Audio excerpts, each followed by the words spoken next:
a weird. But it's David Cronenberg. Yeah, so he's just I'm like this. trying to picture the call. Like, It's David, very we need you to be monotone, yeah. like matter of fact, but very earnest at the same time. Yeah, wasn't he? He's the bad guy in Nightbreed, isn't he? No, Yeah, it's not David Cronenberg, is it? I'm pretty. Yeah, Nightbreed, the guy with the crazy mask. yeah. That's not David Cronenberg, is it? I can't picture anything but the mask. You might be right. Yeah, he's the bad guy in Nightbreed. Son of a bitch, David Got myself. Cronenberg. He's the evil therapist. Right. David fucking Cronenberg.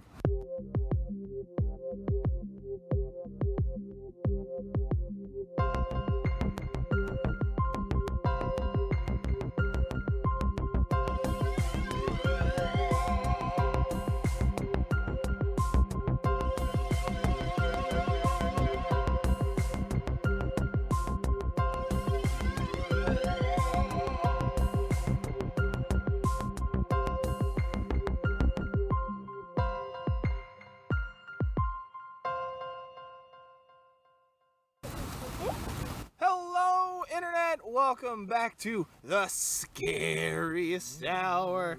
Back again. Today, we're discussing the end of the world. Apocalypse, The man. apocalypse. Apocalypse.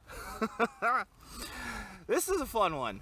I had a great time. Yeah. Big, Real great good time. time. Oh, man. The research for this one, I was trepidatious about, but turned out very Same, fun. Very actually. fun, very fun. The not only the movies. Well, the movies, I guess I wasn't sweating too hard, but it was the true scenarios that I was like, dude, what the fuck? The world hasn't ended yet, depending on your point of view. Sure, yeah, You know. yeah. But yeah, actually, it was pretty great. For those who do not know, the Scariest Hour is a show where we select a topic week to week and discuss, usually in the horror themed or just something relatively scary to folks of the sort. And then we do our independent research, watch some movies, we get together, watch a main event film, and discuss. Tonight, we have a very, very special guest. Yeah. Zachary's little boy. As my son is down here just like messing around in the dirt.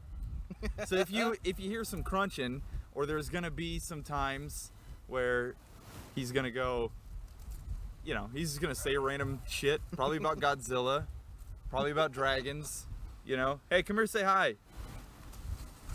You say hi? You don't care. Come here. Say hi.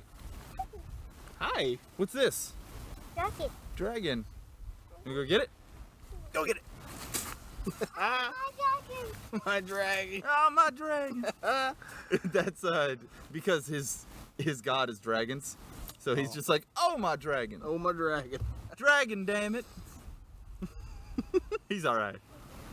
He don't eat much. He'll be fine. He don't mean much. Which is good for the apocalypse. Yeah, it's bring your son to the apocalypse day at the Scariest Hour.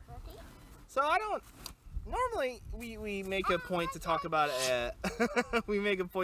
a Jaws of the genre. Yeah, there's I'm not sure what would be. Yeah, I don't think there really, at least as a in popular media, is one. Well, because here was the difference that I tried to get going Right. was this isn't, if there's post-apocalypse, that's one thing, but this is the world coming to an end, Yeah, not like the world has already ended yeah, and we're living in it. especially with the real life stuff. A lot of these people are Yeah. pre-apocalyptic. Sure. The idea of preparing for it. I mean, because that's is really a fun rabbit hole. We're living in the pre-apocalypse. Oh, there is perpetually. some, I don't know. You could convince me some points of view that the world has ended in some way, but honestly, I still got to go to work. Yeah, You know what I mean? So I can't just do whatever I want. As far as a post-apocalypse scenario goes, that's when you have the utter feudal freedom Right, to just go fuck around and do what you please. right. Only this time it's diesel powered, so it's awesome. But yeah, there wasn't much of, honestly, in any regard, like a Jaws of this genre. There wasn't something No, I I can't could think of point one. and be like, everybody knows that. Not for sure. Yeah, I back you up. There was. I went back to one that was nostalgic for me because my grandma was super into it, I did some of that too. which I think could be argued as a certain generation's Jaws. But we'll get to it when I get to it. Okay. So Zach, how do you feel about the end of the world? I Are you terrified of it perpetually? Let me tell you something. I spent a grand majority of my juvenile years, Right. my youth, if you will, fucking super into it. Cannot wait. Nice, dingus. You know that thud that y'all just heard was my son cracking his head against the table the microphone's sitting on. Way to go. You're a You're sweetheart. ruining it. He doesn't Not my care. Greg. He doesn't care at all. Definitely his father's son. Hush, I'm trying. I'm working here. I'm working here. He's a I know. perpetual sweetheart too. I know he's such a Hey, Daddy. yeah. Hey, just because I'm always screaming angrily at him. It's not true.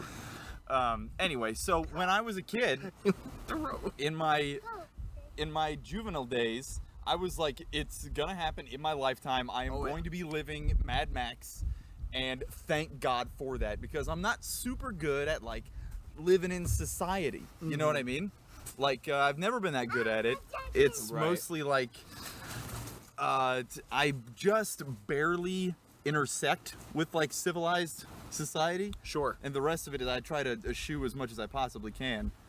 So the idea of a feudal apocalypse society really appealed to me. Well, And then yeah. when the actual apocalypse starts rearing its ugly head, it's like, this isn't the one I wanted. You know what I Right? mean? Yeah. Political breakdown. Everybody trapped in masks. Yeah, it's more like it's more like Children of Men than Mad Max. Don't touch that. And then also, as you can hear shuffling around, I got a son now and a family. It's So, way worse. Shit. Yeah, Because when right? the apocalypse hits, I can't be Mad Max anymore. He's got to die. I got to watch him die to be the proper. It's gonna happen. Yeah, I know. I mean, people with families, depending on the apocalypse, Yeah. most of them though, people with families have a rough go about it. But to be the type of like wandering apocalypse warrior that I always envision myself, you never think that of the tragedy that they had to witness Yeah. and be befell by, Yeah. you know? So then now that I have the thing that could turn into a tragedy, it's like, oh no. Yeah, right? All Oh, of a sudden, no! you went from Mad Max to The Road, like, Right away. instantly. Yeah, I gotta keep this fucker alive, and he's gonna annoy me, and I'm gonna Yeah. be screaming at him. You don't do anything. I love that part of the road Yeah, yeah. where he's like, "You don't do shit." It's my favorite part because now that I'm a dad, he's like, "This Viggo Mortensen's totally right. Yeah, right? You run your mouth. You don't do a fucking thing." Yeah, I never really was a big, like, into the doomsday prepper stuff. I find No. it fascinating. Same. I was more like how mentally prepared am I to drop fucking everything about my life that is a Right. modern convenience? Because like I'm a big boy. You're a man of convenience. I'm a plump man. I love my opulence. I love my convenience. I've always It's a said. good way to put it. You definitely love some opulence. Yeah, Some I've luxury. always said if I like the Wall-E future was like an option, fucking put me in that chair, baby. I don't give a fuck. But big old butt. I always kept myself in the mind span of like, if it goes up, you got to give up all this shit. Yeah. And I live a very like yo-yo existence almost. Like I see. I'll go to the store and I'll go like, I want that. I'm gonna get that fucking loaf of like lemon seed cake, and that Right. shit's mine. But I'll go like Priscilla will get me something. She'll get me like a big thing of like she just got me like coffee cake, those like nice biscotti like Oh, biscuits. very good. And I'm like, did you have to get 3 boxes though? And she's like, why don't you want a lot of it? Don't you love it? I'm like, yeah, but I like to have like, I try to keep myself like, I like to enjoy greatly a little bit of what I like sometimes. Right. Because I don't want to be. Well, because thinking about it, if there's 3 boxes, you're gonna eat them. Yeah, I'd It's rather. just, do you have the control to Yeah. not eat it all in a sitting? Mhm. And I'll make like that's the huge difference between me and my wife is we'll both get a thing of Oreos, and hers will be gone inside of I don't know a weekend, and Right. mine will be going stale by the time I'm finished. Right. Like I'll sit down with like 4 cookies, See, and I'll be like, this is what I'm eating today. It's more about for you, it's not the this is so good I need to shove it all in my face right away. Yeah. It's more about decadence. Yeah. The treat of it. Yes. And I do prefer like really rich stuff. Sure. So I don't know. I'm also I got a really big like board game collection and Yeah. a huge shelf of like really expensive RPG books. And I don't think if a hurricane rolled through here, I would at the most throw a towel on it all and get the fuck out. Cause like you can't get a towel. I love all my shit, Of course. but I cannot. It's like I got a weird middle ground with that Fight Club mentality. De Niro from Heat. Yeah, I love my things, but they're things. Do not You involve know? yourself with anything you can't abandon in 10 seconds. When you smell Exactly. the heat around the corner. Because I'm not necessarily worried about the end of days, but I don't want to be the guy who can't adjust to it Right. quick enough to live. Right, exactly. Well, also, if you think about how the end of days would realistically play out, it's a process. Yeah. That's about halfway done as we speak. Yeah. I mean, that's what sucks, I think, about, like, what are we in postmodern life, is the idea that I feel like, yeah, we're perpetually in a pre-apocalypse. Yeah, of course. We're just watching wheels turn at this point. Yeah, and you kind of can. All you can do is kind of sit back and project into possible futures. Like, okay, where does any of these pathways necessarily lead as far as like societal collapse? When I'm gonna have to forage for my own food. Right. Is pretty much that the day you wake up and don't have food and have to go find it. That's the world has ended. Yeah. You know what I mean? Society has stopped. Yes. Yeah. I have to forage now. And So you I gotta think be ready for it, That's honestly. the line to draw, because when you're not ready for it, that's when people go fucking nuts and you got raiders. Uh-huh. And you gotta be ready to kill people. You definitely, I think you have And to. I yeah. think it's one of those things, everybody always says it. I think I'm mentally, I think I wouldn't, I don't think I think I'd kill somebody. I don't think I'd mind. Dude, if it came down to it, see, the trouble is with that mentality of like, yeah, you could definitely kill somebody. If it came down to it, protecting yourself and your family, obviously. Yeah. You know what I mean? But also, they're not, the people you're going to be killing aren't like blank raiders from Fallout either. No. You know what I mean? It's like a dude Yeah. who yeah. can not only think and reason and is a much more challenging battle than just like a yeah. raider from Fallout, or a bandit from Borderlands or Yeah. whatever, but is also like he's in the same Same boat. same boots that you are. You honestly, you might luck out finding some like weird biker cannibals because you can murder them with impunity. Yeah, that's You don't have to, that's like, the morally huge think thing about too. it. Is this topic was so broad. Yeah. Like if it came down to, yeah, if it's the road, that sucks because Yeah. like that's desperation. You know, Mad Everybody's Max, still human. Yeah, Mad Max is easy. It's you could almost call it a fun apocalypse to be Yeah. in. I mean, it 'cause you definitely just- sucks, but I it's- see yeah, it exactly what you're sucks. saying. You can lose yourself in it though. I think the Yes. fantasy of it. Of course. You know, I don't want to be in the road. There's a almost- lot I don't know if the road you could maybe find something in, but geez, that's a bleak one. Dude, the road's real bad. And Real it's bad. it's if you get one of these big natural disaster type scenarios that people always harp on, like Mount St. Helens going up, or like Yeah. an asteroid, or like those huge tsunamis. We live in Florida, so like tsunamis it's is something this I state's think gonna about. get swept away. Oh yeah, it's made of Easy. mangroves and sand. Oh yeah. And like you've seen those projections of how far like a wave would hit if a certain size rock hit us. Yeah. And you're like, Or that's those, the span of our state. Like we're just gonna get swept. Or you see those things where like a glacier falls, like Yeah. a chunk of a glacier falls off, Mhm. and they just like project the wave, and it just bends over and butt fucks our entire way of life. Yeah. It's one of those. There's so many, and there's unrealistic ones, obviously, like the Rapture, which could probably Yeah. have its own episode, or I think Yeah. like zombies. We'll save that for like its own, Sure, absolutely. because that's a huge thing. Like us, it's like in pandemics even like there's so much that could happen to cause like a societal breakdown. Yeah. And sadly, like natural disaster wise, I think might be one of the better bets. I mean, 'cause it's so already quick. it's already happened Oh yeah, in a bunch of places. Like you have You to see it go down. the shit that happened in Texas. Katrina hitting. A lot of like people out on the West Coast with the whole earthquake. Right. And when Mount St. Helens goes, that's gonna be totally screwed. What's up, pal? What's the matter, cowboy? You wanna go chase a dragon? Oh, that's not good. Phrasing. Not in like a drugs way. You're 2 years old. Got wanna it. go? Go get it.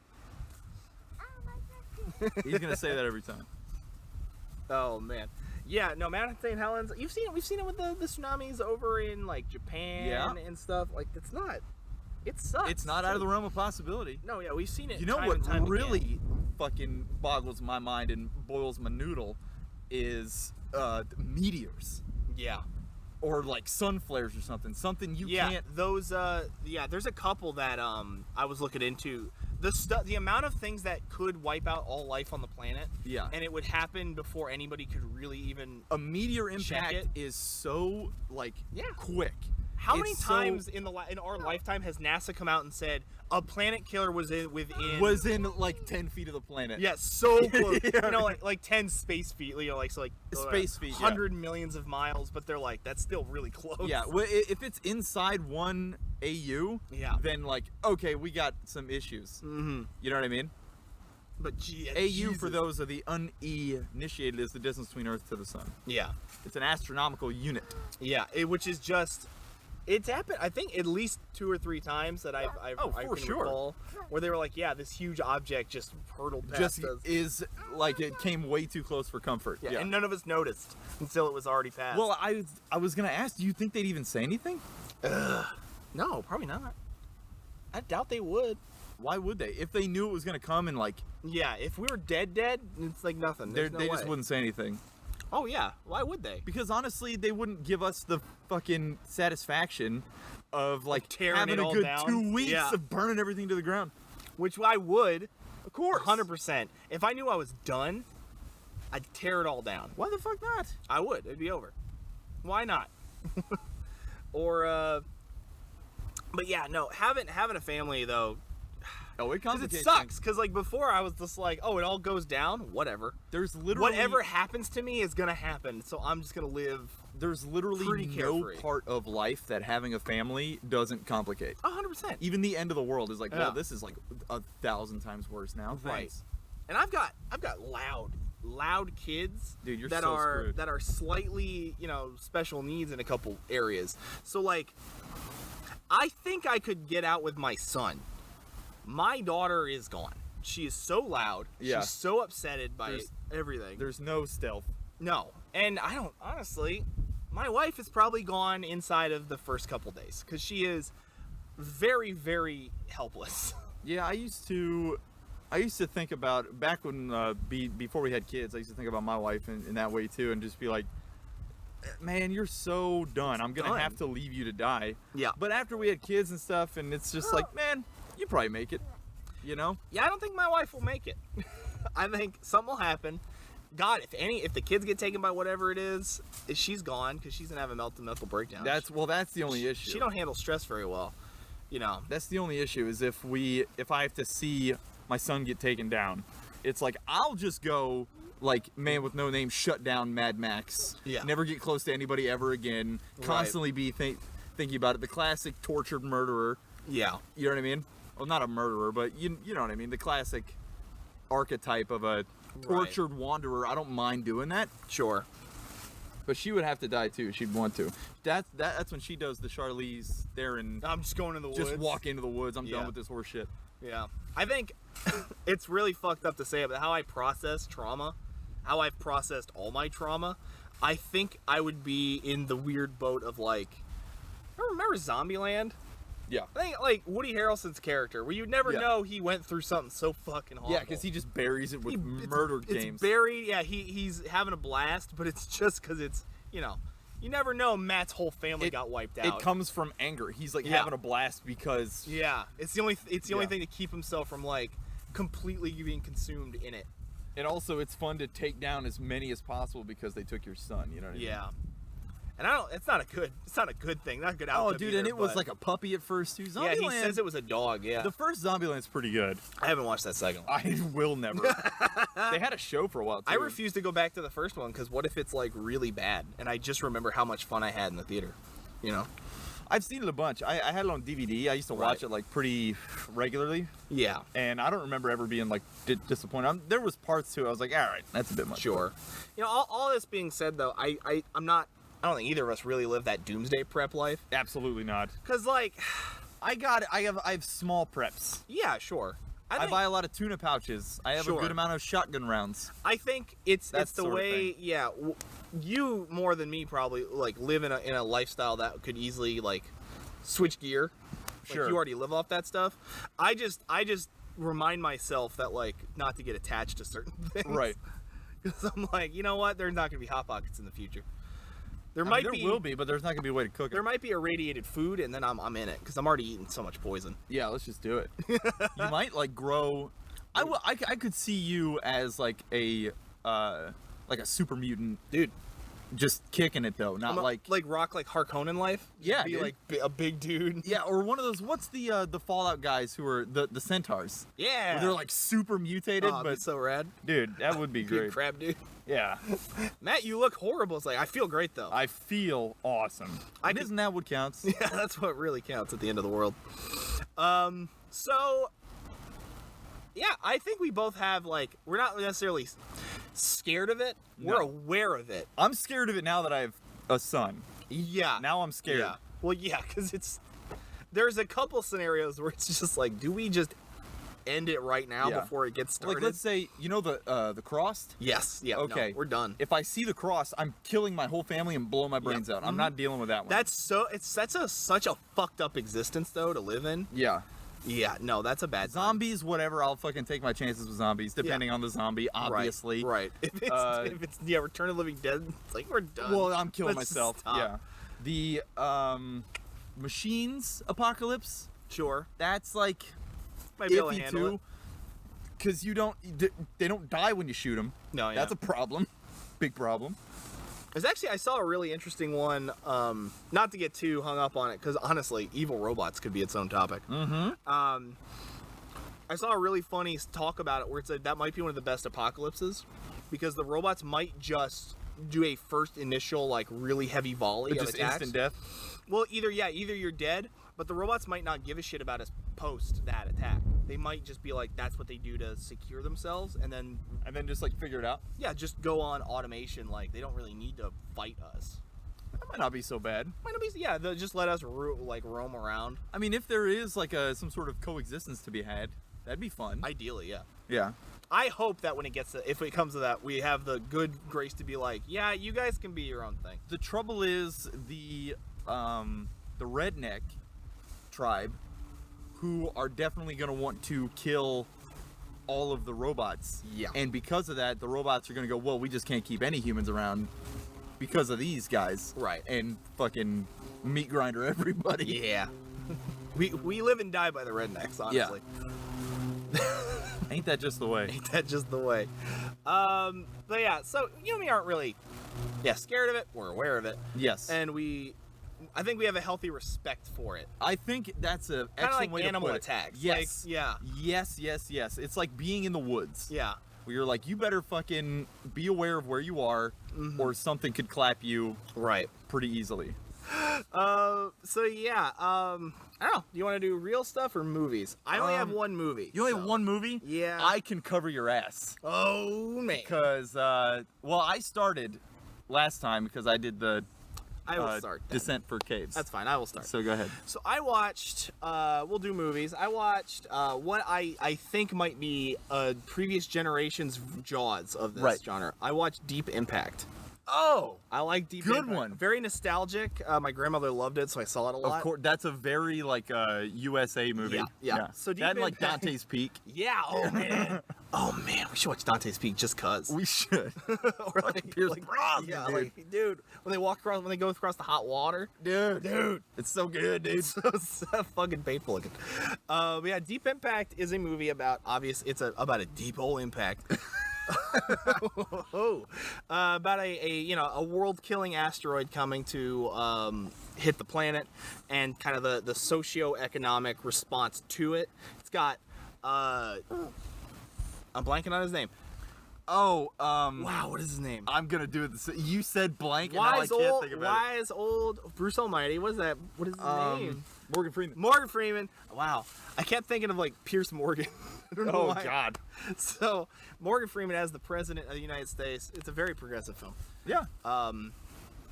He's doing. He has to handle it. It's kind of got a nice Elijah Wood's in it too. Yeah, that's right. Dude, I haven't seen that movie in a long Young time. Elijah Wood, and a bunch of other nobodies. How So- many do you think, because Morgan Freeman's president, how many rednecks do you think were like, see what happens? Get a black guy in there, we got a meteor like inside a week. Yikes. Probably too many for my comfort. Even if they're kidding, Yeah. it's pretty fun. Yeah, so Deep Impact is super fun. It's just a movie about what would go down if this happened. Right. And how, the panic, the government response of like how much do we tell them is like a whole thing. A real Shin Godzilla approach to things. Yeah, 'Cause yeah. there's like the bureaucracy of it, the like, okay, what are we gonna do about it? When the answer is like nothing. This is before. Well, it's probably around the same time as when you just send Bruce Willis and his oil rig crew up to handle business. Right. Could you imagine if this was a companion piece? If it was like, I think they came out at like really similar times. yeah. Well, we were really big into disasters. Came back into this. Yeah, in like the late 90s. Yeah, early and aughts. then we upped it by doing we had a couple like big asteroid films as well. Yes. This movie does the thing though, because it's really good. It does kind of what I like, where it's almost in chapters, where each chunk is kind of a different perspective. Like you get a little bit, like almost like a little vignette at the beginning of like an astronomer discovering that it's coming. Right. You get a really great, and then it jumps, I think, like a year. Like Oh, they damn. find out it's coming, and then it's a year later. Just screaming in the streets and it's like, Yeah. And then it goes into this whole thing about like this Treasury Department accountant's mistress and like FBI response, and it's really fucking silly. They announce it, and then that's kind of a big thing. Which goes against our theory we just talked about of like they wouldn't fucking say a word. Yeah, well, they announce it because they think it's in the bag. Because, and you made the joke, they send a team up to blow it up. Of course. Like, they already have, like, we're going to have a nuke attached to it and see if we can't That's right. fuck it up. That's right. And then that's another thing. They have an entire little mini movie that's like the plot of Armageddon, where these Right. guys go up. They even have, like, a little action set piece where one gets, like, flung into space. Cool. It don't work.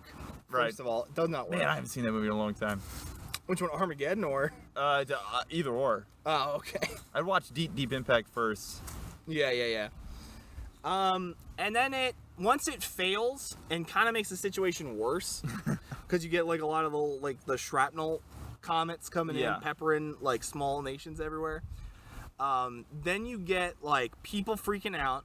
What's the government's response? They draw a lottery for people, which is, despite being one of those things where I can get behind because it's quote unquote like fair. Yeah. But it's like Thanos fair. Yeah, Or yeah. not really it's fair. super shitty and impartial. Yeah, exactly. Yeah, it's not great.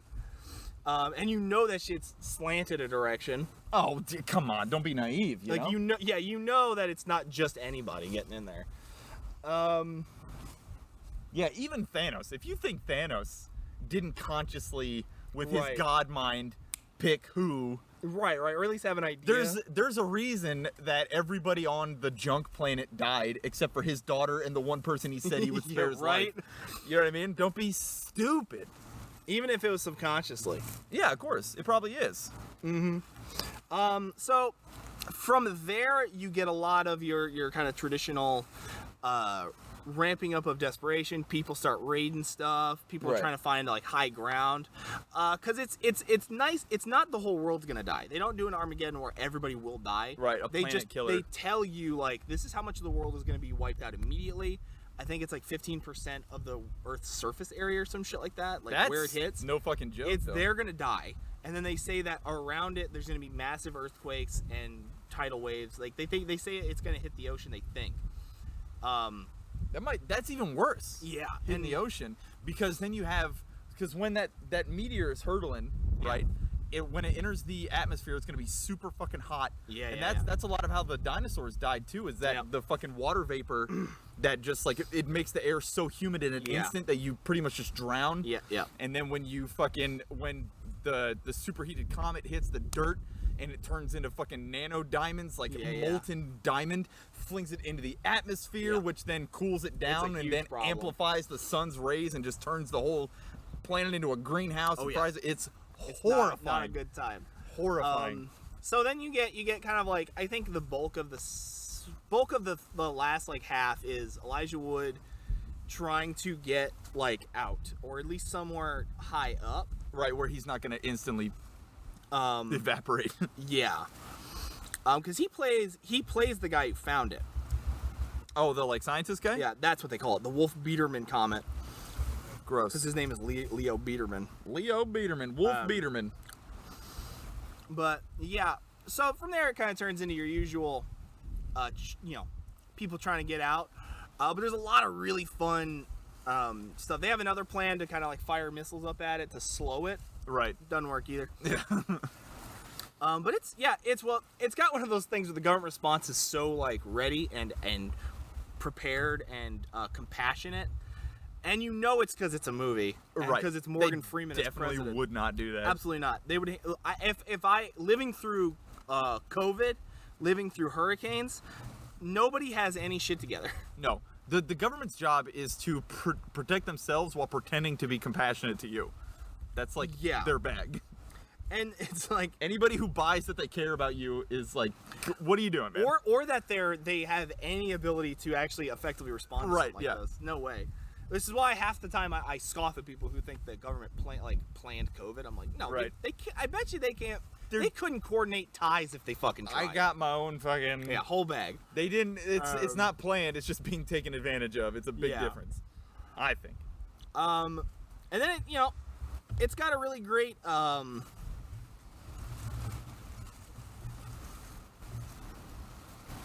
yeah, it's got a really great I want to say they break it in half. Yes. Yeah, they break it in half. Oh. I forgot that. They fail when they shatter it into little pieces, it becomes, because it's the Wolf Biederman comet. Yeah. It breaks into a large piece called the Wolf Comet and the Biederman Comet, which is like the smaller one, which they know is going to Fucking hit. Elijah Wood. He I know. gets the smaller chunk. Of course. Well, he's What a a- small man. I mean, Hey, little boy. casts a very large shadow. Very big boy. But yeah, it's got one of those, honestly, unlike Armageddon, has a almost, I wouldn't say bleak, but a much more, I guess, utilitarian ending. Okay. Almost, because they don't like really succeed. They don't really succeed. The Biederman comet hits and it fucking wipes out. I think it hits near Africa, Oh somewhere no. like that. But it As causes. if they don't have it bad enough. I know, and it fucks up the entire East Coast. Like the East Coast is just slammed with a huge wave. Right. Everybody that you like lives. Well, that's nice. They get to like up in the Appalachian Trail, like where they can see the water hitting Okay. the base of the mountains and stuff. And then the crew that's like still up there, that's been fucking managing this Yeah. situation. They do nuke. They fuck up the wolf one, so it just becomes like shards. So humanity lives, which we wouldn't be able to. No. We can't even get to the moon fucking regularly. No. Elon Musk still can't get a fucking rocket into space.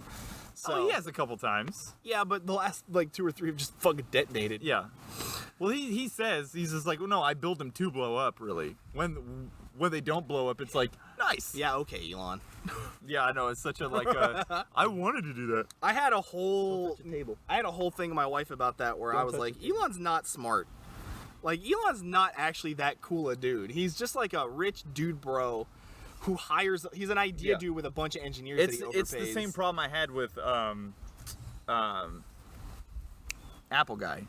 Oh, Jobs? Yeah, Steve Yeah. Jobs. I was like, all he does is yell, "This is what I want," Yeah, And he's then a marketing and idea and then he man. hires people smart enough to actually do it. Yeah. And works them into the fucking ground, and then they get it, and then he gets all the credit for Yeah. it. It's a very Stanley approach to things too. Yeah, and so I was like, That's just what you have to do to succeed. yeah. You gotta know what you should want, and you gotta make a bunch of money randomly, and then hire a bunch of people who you think can do it, yell at them until they do it, and then say, look how awesome I am, I did it. You This need to is have how it parents who have blood diamond minds. Yeah. I mean, that's definitely helpful. But yeah, so it has.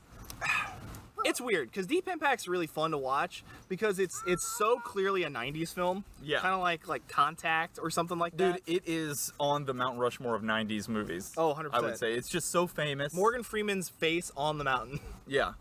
or the comet. Yeah. The Wolf Peterman comet. But yeah, it's Wouldn't that be great if it was like, well, we can't stop the comet, so we're sending a crew up there to carve a Yeah. face into it first. So it's like the Majora's Mask thing. I remember it being a lot bleaker when I sat down to watch it. I totally forgot that there was a whole subplot where they have like Armageddon astronauts up there doing Right. things. I totally forgot that like they have like a happy-ish ending where they blow up a bigger one. Right. Like I it's just- semi-successful. I just remembered that everybody was up as high as they could get and like 2/3 of the planet were wiped out. Right. But it's actually a lot less than that. So you know, it's not totally end of days, but you know. Yeah. It's up there.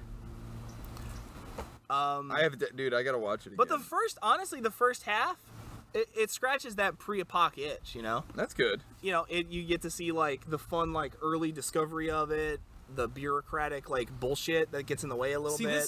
this is what's fun for me now that I'm older and can like right. I guess soak in how a thing like that would be handled. It's why I love Godzilla so much, is because like it's all of it, all the red tape you have to go through just to get anything done. Well, yeah. Shin Godzilla handles it way better because once Morgan Freeman comes out and is like, "This is what's gonna happen," and I'm sending a crew up there, it kind of gets a little hokey. Now we're in because now we're in movie territory. Yeah, it turns into a movie at that point, and it stops being like, it stops hitting that itch as much. But honestly, still pretty enjoyable, still pretty fun. I would definitely probably simply out of nostalgia enjoy a good Deep Impact Sure. screening. I definitely want to go back now that we were joking about it and watch shit like Volcano and Dante's Peak. Dante's Peak especially, dude. Yeah. That fucking Pierce Brosnan with that, and that's good hair, Pierce Brosnan too. Yeah, that's fucking fierce, Brosnan. Oh, dude, Pierce Brosnan. That's awesome. But yeah, that's as far as the only movie I watched. Oh, dude. I usually lean a lot more on the real stuff I look into. though. I'm actually pretty fucking prepared for this one, right on. which doesn't happen too often, but often enough, I guess. All right, so hit me. What did you Because watch? my first movie, it's time to slow it down with one of my personal favorites. Oh. It's a little flick that I super have loved for years and years and years called Night of the Comet. Dude, Night of the Comet's rad. Night of the Comet is one of the greatest fucking movies ever made, and that's a fact. I was just gonna write some like cliff notes like I usually do, but I ended up going like 3 pages deep just because this movie spoke to me on such a level. And I've seen it a bunch of times before, but let me see. Look how much more detailed my notes get as it goes on. It's like fucking, I'm like a psychopath. It's fine. You're not a psychopath. You're Meticulous. you're getting out of psychopathy. Oh, that's what it is. You're straightening out. Okay, so Night of the Comet opens, and for one, okay, I'm gonna throw this out there right now. You listeners, if you've never seen Night of the Comet, pause this motherfucker right now Oh, yeah. and go watch Night of the Comet. It's free on YouTube. That's how I watched it. Free on YouTube. You can get one that goes all the way through with kind of shitty camera quality, but there's one that's free with ads that is like crisp. So good. It's so good. So it opens like just on a shot of space, and it turns out there's this gigantic comet that has a huge elliptical orbit with Earth. Right. And the last time it passed was like 65 million years ago when the dinosaurs disappeared overnight. And wonder if there's a connection there. There is. And I guess in this world there's no meteor impact, because when this comet goes by, it doesn't impact the planet. Right. It doesn't hit the planet. It just passes, and if you see it, you get vaporized. Yeah. Right? So it's Christmas, and it's kind of, you're setting up our characters. There's a set of 2 sisters who are our main eyeballs for this. Can I say up front, Absolutely. end of the world scenarios that come from space are so fucked up. Yeah, that's a problem. There's nothing you can do about half. There's really not. Like that right there, that's like real. Yeah. I got a few. I just want to talk about when we get to the real ones. Okay. But yeah, I hate it. I hate the idea that there's that like, we're in a rock spinning in the void. There's stop buttons just floating around Yeah, in space. And we're just honestly lucky. Yeah. Yeah. Yeah. Random chances keeping us alive. Jupiter helps out a lot too, but anyway, there's a comet that the narrator is like, and it kind of passed when the dinosaurs got wiped out. Weird, huh? Anyway, here's Earth. And it cuts to this, everybody knows about this comet too, so there's like comet parties and watch parties and shit. You know it would happen. And people are having barbecues. It takes place mostly, it looks like it's Southern California somewhere. I think it's probably supposed to be LA or somewhere around there. But everybody's having a blast. Yeah, what's up with comets, man? Like, cause They like suck. this movie, Day of the Triffids has the same beginning, Right? where a comet's coming, everybody's excited to see it. If you don't get vaporized, you go blind, yeah. and then all the Triffids get radiated and eat people. Yeah, you were telling me about that. I don't think I've ever seen it. But even Night of the Living Dead, there's that one snippet they talk about where it's like a comet hit a probe from Venus, or it exploded over the planet. Something like that, yeah. Shit passing or Well, it's dusting because us it's is- like, it's kind of easy. it's a very easy. Yeah. You know what I mean? Because you can just do they're out there. Yeah. We don't know what they do. They come, especially they come from like far-flung space, so it Yeah, could yeah. have creatures on it, bacteria on it. That's the fucking Very easy. Andromeda strain too. Yeah, I think Comes it's on a also comet. what Evolution did that. I thought was where that it hit? No, yeah, it was because Yeah. there was like all the mutants guarding the meteor. Yeah, man. Comet just fucking sucks. They a bunch suck, of dude. Lovecraft shit is comets too. Yeah, yeah. Fucking Color Out of Space. Color Out of Space is comets. Yeah. Dude, fuck comets. We should have done comets. This is just now officially the comet episode. the Comet Cast. Dude, Comet Cast is a cool name actually. Your next band. Yeah. And okay, Sorry. anyway. Anyway. Anyway, so this song kicks on. There's a comet opening, and then it's kind of a montage of people like getting ready for the comet party. It's like a not Huey Lewis and the News song playing, and then we get our first sister who is playing an arcade game. She works at a movie theater, and she's all of the top score, all of the high score list is her, Right. and she goes, "What the fuck, DMK?" is like number 6, not even Right. number 1, number 6, and she's like, who the fuck's this asshole? Yeah, who's And so on she my has board to, in yeah, general. so she has to, complete that task. And let's see, her boyfriend, or at least her fuck buddy, I guess, they just go into the booth and get Freaky Town, and he's running a racket for reels, like movie reels. And he's like, okay, he's gonna let somebody borrow one for money, but he has to stay up in the booth all night to get it back in the morning. Sure. You know what I mean? And put everything back so that they don't get noticed and found out or whatever. It's kind of inconsequential, but the abusive stepmother of the two sisters is kind of being a pain in the ass. Regina's younger sister, who I think her name was Samantha? Right. I forget. I think it's Samantha. Doesn't matter. She is more like the Valley Girl cheerleader type. Sure. But luckily, these two... Okay, hang on. I don't want to get too ahead of myself here. The comet goes by, and it kind of like, it just shows red flashes Right. of people. It never shows the comet, only the camera up high, people Sure. looking at it, and like, oh, what Much is that? cheaper. Squinting at it. Oh, way cheaper. Way cheaper. And they're just kind of getting flashed on, and then it cuts to the next morning, and there's just piles of red dust with clothes Yeah, around yeah. them.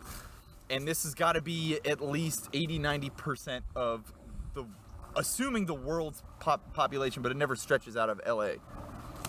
Don't hit me with a dragon. Anyway, so it turns out that if you didn't look right at the comet, but if you're not inside a steel barrier, Yeah. you get turned into like a zombie type thing. Yeah. But you can still kind of work tools and such, but Sure. you're a murder zombie, and you slowly degrade into a condition that's super zombie-like. Sure. And this is where you find out that they kind of wake up in the movie theater booth, the projector booth, and the guy that Regina slept with is all pissed off because he's like, dude, that guy didn't come back with the fucking reels. This is a huge problem. So there's also a little prostitution joke with which is fun, because he was like, hey, come stay with me up Right. here in this booth, and I'll give you $15.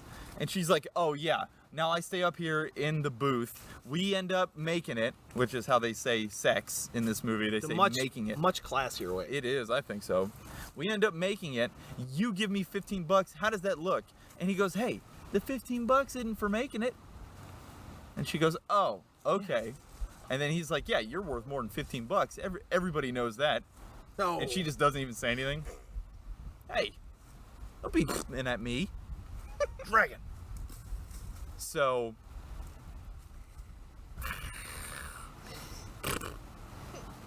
you're distracting me, kid.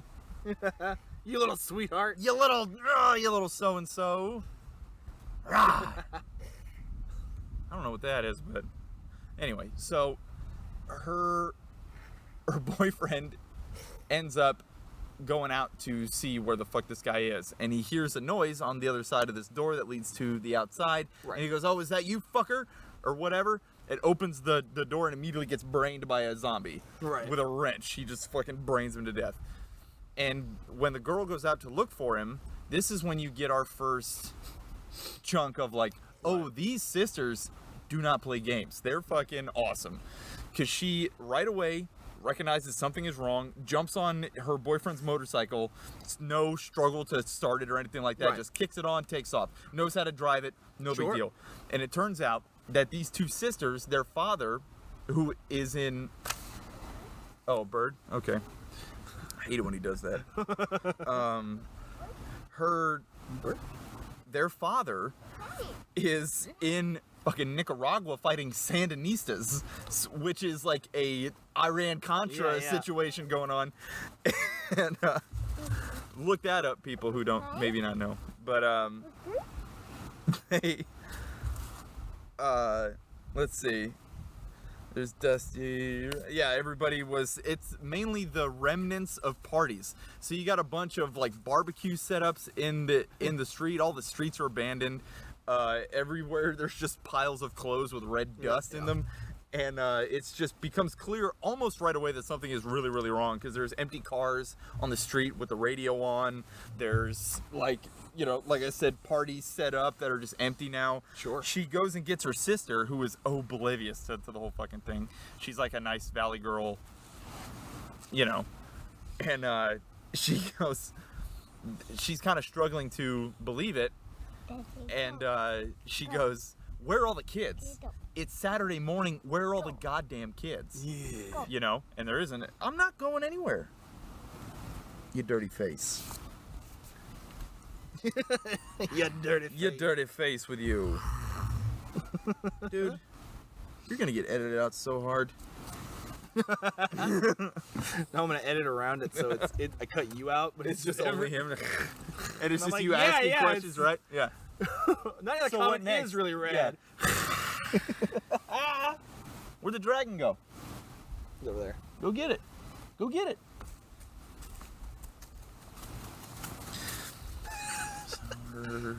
Her sister. Where are the kids at? Yeah, where are the goddamn kids? So they figure out quickly, okay, the radio station is still on. Yeah. So okay, let's go to the radio station. Somebody's in there. Sure. So they go in there. It's just a dude. It's a tape deck. Oh, yeah, of It's course. just somebody recording. But also, for my Star Trek Voyager fans out there, young Chakotay from Star Trek Voyager is in there with a gun, going like, "Hey, let me see your eyes." Yo. You know what I mean? And they show him. The younger sister's probably my favorite character, because she's just like got such this like teenager attitude about the end of the world. Right. And they're both like not worried about it because they're pretty like trained. Sure, yeah. You know what I mean? It's fucking awesome. You know, all things considered, Night of the Comet might be one of the more, I don't want to say ideal because it's billions of deaths, but Yeah. ideal ways for it to happen. Because Well- like, say you're just in your house, you know, you're not. Doesn't work. It's gotta be No? steel. Steel? Steel is what like Sure. repels it. I But, you know, say you're a survivor in this situation. How many murder zombies really are there? Probably a lot, but yeah. not really contagious. There's not near as many murder zombies as there are just piles of dirt. Yeah. It's not like the worst situation. to No, find not yourself at all. It's especially when they in. No real competition for food, probably. Well, it's How many what, other people are in a steel box? yeah, it's what kind of kicks off is when they kind of meet up. They're like friends right away. They have to band together. Oh, yeah, of course. You know what I mean? There's that first little bit of conflict, and then there's like, okay, we got to figure out what's going on. You know? And, Which, you know what? Movies, I think that'd be, I mean, as much as I think less of humanity, that's like how to do it, right? sure. This shit pops off, you gotta like put shit aside for a sec. Which I think would mostly happen. Yeah. You know? That's like I've always said, I think the purge is bullshit, because I'm like, knowing the people I know, I'm like, we're all just gonna go loot Walmart together, right? Like, we're Yeah. not gonna, Kill each other. yeah, why the fuck would we? I can't think of anybody I would be like, I'm gonna go kill that I'm guy. gonna go kill that guy, yeah. I can't think of anybody that might kill me, but I guess that's the point. I wouldn't. That's No. true. That everybody keeps it on the inside. It's We you know just what? outed ourselves Oh, as shit. targets because we're not Dude. gonna go kill anybody. You know, I honestly think it's you know, it's like what's it? Dusk Till Dawn. The second the vampire thing is established, everyone's like, all right. All right, let's figure this out first. Yeah. And then we'll go back to our petty human Yeah. squabbles. It's essential. That ability to put the situation before the people is gonna help you people live when everything comes down. Yeah, absolutely. Let's see. The dialogue in this movie too of Right. Night is so good. Night of the Comet goes like, is when, even when they first encounter a zombie, and they don't know what the fuck is going on. It's just the first girl, and the zombie's just like, come here, and the girl just goes, come here, your ass. That's it. And I was like, that's fucking great. Let's see. I gotta change pages. Okay. So Chakotay's in there.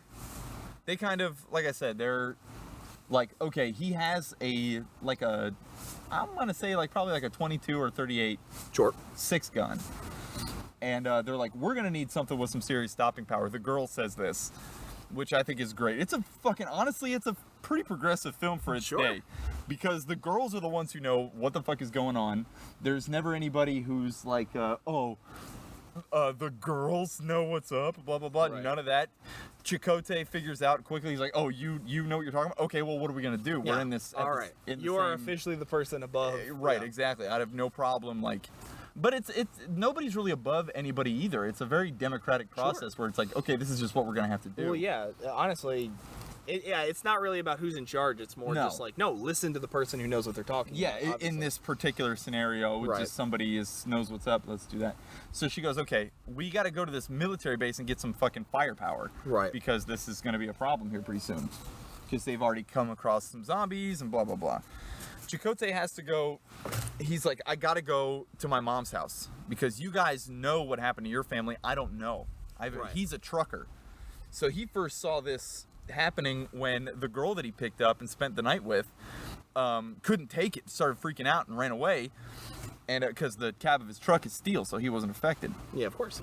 and neither was his lady friend that evening, but she freaked out and boogied, and he saw her like 20 minutes later getting ripped apart by zombies, and is like, okay, something's going on. He also heard the radio station, went there, Yeah, of course. ambushed in quotes them. So this is when it cuts to a military base or some Right. sort of research station in the middle of the desert, who they know about this.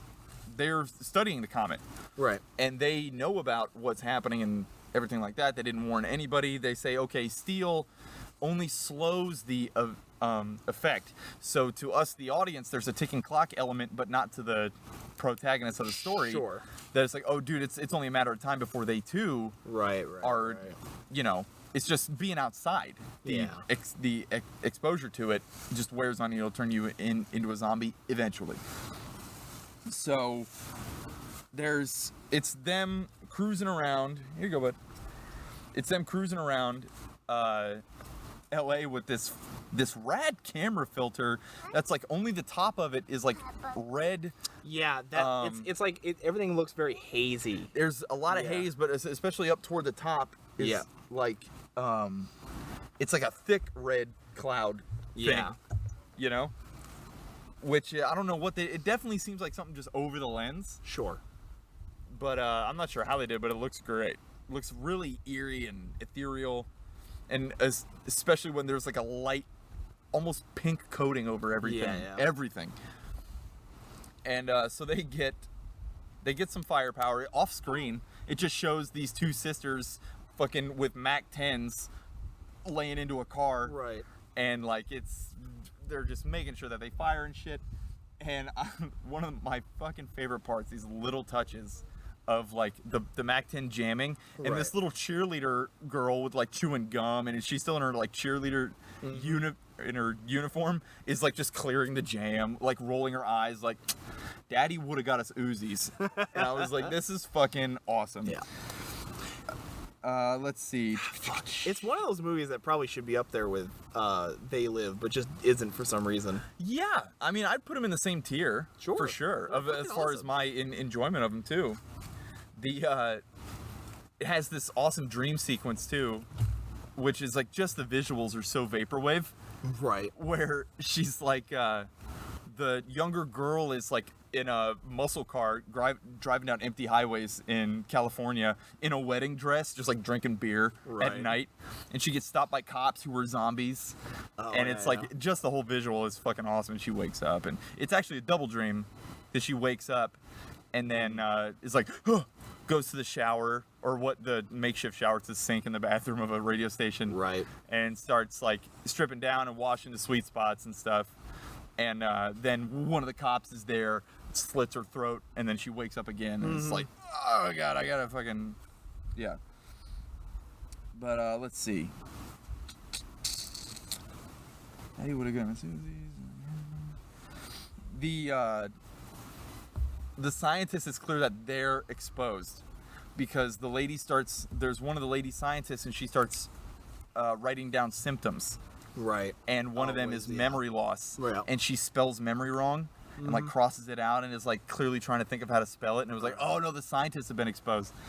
And so that's when the actual, like, I guess what you could call a plot kicks off, because the scientists figure out that it's a problem in your blood, Right. right? So their new mission is to go out and find survivors Right. that they can get blood transfusions steadily from to Sure. keep themselves alive, and they just pretty much just have a blood bank. Yeah. So it kind of cuts around to them like chopping around. They like bring some kids, and you kind of like it keeps you in the dark about what it is they're doing as far as like the blood bank thing. Like, I don't think they tell you right away. Yeah. It's more like you see them carting in some survivors, some of which are children, and then there's a really good, I don't know if you call it a sequence, but like a section of a scene where the head scientist, who is the Irish boss from the Lawnmower Man. Right. Right. You remember Job's? Mm-hmm. Go on, you dolt, go on. That guy. He's the head scientist, and the lady scientists are having an argument, but you can't hear it because there's a chopper like right there. Right. So it's clear, like, it's raising the stakes, but you don't know why. It's a very, very well done way to Right. Right. convey information without telling you anything. Sure. Yeah. You know what I mean? A nonverbal story. Yeah, if that makes sense. Classic. But let's see. These it says here motor covers argument. I don't remember that. Oh, motor covers argument. Yeah. That's what I just said. Because the motor covers the argument. I thought it was an argument about motor covers. Dude. I was like, what am I talking about? I'm crazy, dude. Okay, so then the sisters are practicing the Mac 10s. Sure. And they go, man, we gotta go home and change. The little sister's having a little trouble dealing. You know, she starts thinking about her friends and stuff, starts getting a little choked up. It was like, man, she just starts thinking about normal life and how gone it is. and Yeah. how regular everybody was, and like she was just trying to pass her math test and blah blah blah, you know, so that her mom wouldn't find out that she was failing and all this stuff. And she goes, man, I got to go home and change. And her older sister's like, what for? Why don't we go shopping? Did you bring your credit cards? Yeah. It's like, no, but we're not gonna need them. Cut to montage of them doing whatever they want in a mall. Yeah. You know what I mean? And which is a staple of certain apocalypse movies that I really 100%. enjoy. Yeah, 100%, especially The whole- around like the 80s. Oh yeah, the whole Dawn of the Dead thing. There's another one that I watched that had kind of a similar situation. But it turns out that the stock boys who work in the mall have gone crazy and started a gang, Sure. and a firefight ensues. The Stock Boys totally sounds like a Warriors gang. Yeah, the stock boys for sure. They just got overalls and The West Abbey Stock Boys. yeah, they all had dollies. Yeah. like Oh, hand yeah. carts. That would be cool. Like swinging straps, Yeah. like ratchet straps. Yeah, so the firefight ensues. Oh and man, he's got their leader has a big jacket and he's got like the general kind of things like the Right, little the but it's medals? name tags and shit. Oh, that would be cool. Like lanyards. Yeah, lanyards and name tags. That would be cool. Yeah, like the tassels on the thing are lanyards. Yeah. Fuck yeah. Just made of mall gear. That is fun.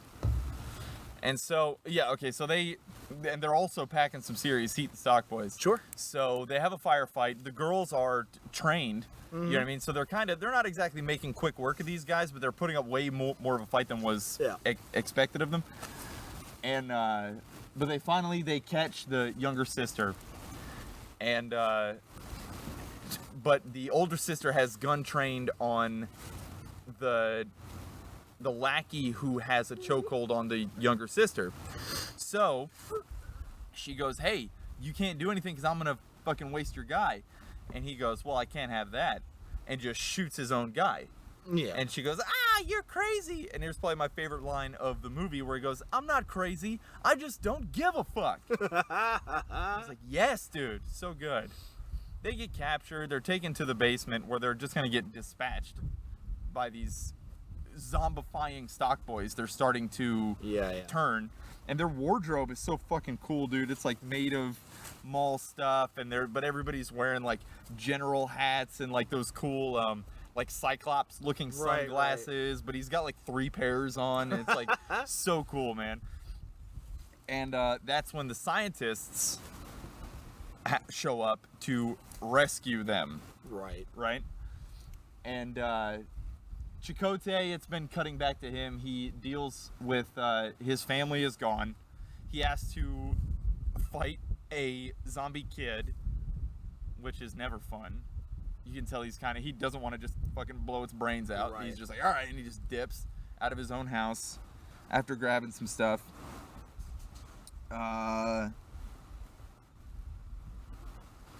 What is that? Oh yeah. So they say after the scientists are kind of hooking up with the teenage girls, not, you know what I mean, not in that way. Right. That's weird what I just said.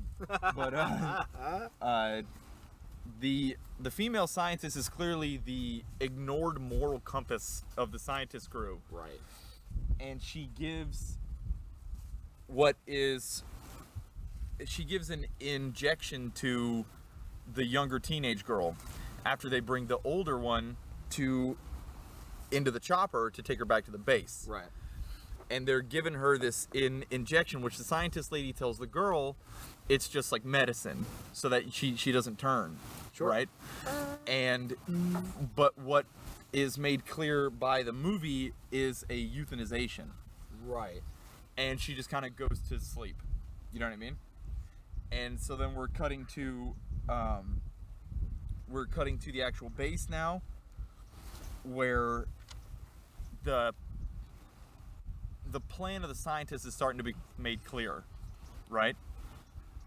They're starting to ask her, you want any 100%. medications? They're starting to ask her, is there any infection you have, and blah blah blah, because we're pretty much going to use your blood. Your sister's dead. Sorry about that. And then Chakotay comes back. Chakotay is dressed like Santa Claus, driving an old Buick. Of course. It's fucking awesome. He comes with a bunch of bullshit, and he meets the lady scientist who's like, yeah, we took the girlfriend to the base. I fucking am losing my mind. Are you affected? I'm fucking gonna die here. I am just fixing to kill myself. Go get the girl, right?